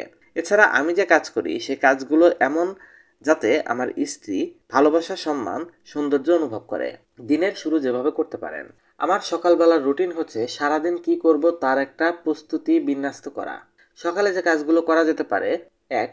যে কাজগুলো আমার জন্য গুরুত্বপূর্ণ এবং যেগুলো আমার সফলতা বয়ে আনবে সেগুলো নিয়ে আমি চিন্তা করি। 2. একটা বিদঘুটে লাগলেও সত্য, আমি কাউকে ভালোবাসার শুভেচ্ছা পাঠাই। ভালোবাসা পেতে হলে আপনাকে ভালোবাসা দিতে হবে, আর আমি সবচেয়ে বেশি সেটা চাই, তা হলো ভালোবাসা। 3. এখানে আমি আবার আমার 1 নম্বর লক্ষ্য, উদ্দেশ্য এবং কাজগুলো নিয়ে চিন্তা করি। আমি সিদ্ধান্ত নেওয়ার চেষ্টা করি 3টি কাজ করব, যে 3টি কাজ আমাকে সফলতার দিকে নিয়ে যাবে। ঘুম থেকে উঠে 1 পাতিল চা অথবা কফি তৈরি করতে থাকি। ওই সময় আমি 10 মিনিট টান হয়ে শারীরিক অনুশীলন করি। আপনি সারা জীবন ভারোত্তোলন করেন তাহলে আপনার শরীর এটাকে সহনীয় করে নেবে। শারীরিকভাবে সুস্থ থাকতে হলে অনুশীলনগুলো নিয়মিত রুটিনে পরিণত করতে হবে। আমি আমার দিনের রুটিনের মধ্যে খোঁজার চেষ্টা করেছি কখন আমার সময় বের হয়, যে সময় আমি অনুশীলন করতে পারি। আমি খুঁজে পেলাম চা অথবা কফি বানানোর সময়টুকু। এটাই অনুশীলনের জন্য আমার সর্বোত্তম সময়। এরপর নিয়মিত সকাল 7টায় আমি এই কাজ করি। এছাড়া সারাদিনের সক্ষমতার পরিমাণ নির্ণয় করার জন্য 15 মিনিট সময় ব্যয় করি। এ সময় আমি আমার সামনের দিনগুলোর উদ্দেশ্য, লক্ষ্যগুলোকে ঘষামাজা করি, সেখানে চোখ বোলাই। দিনের বাকি অংশে যত রকমের পরিবর্তন ঘটুক না কেন, আমি যথাযথ আমার সকালের রুটিন অনুযায়ী দিনের শুরু করব এবং চলার চেষ্টা করব। তখন আমার সারাদিনের কাজগুলো সুনিপুণভাবে সম্পন্ন হবে। কিন্তু আমি যদি খারাপ বদভ্যাস অথবা স্থিরভাবে দিন শুরু করতে পারতাম তাহলে সেটা হতো না।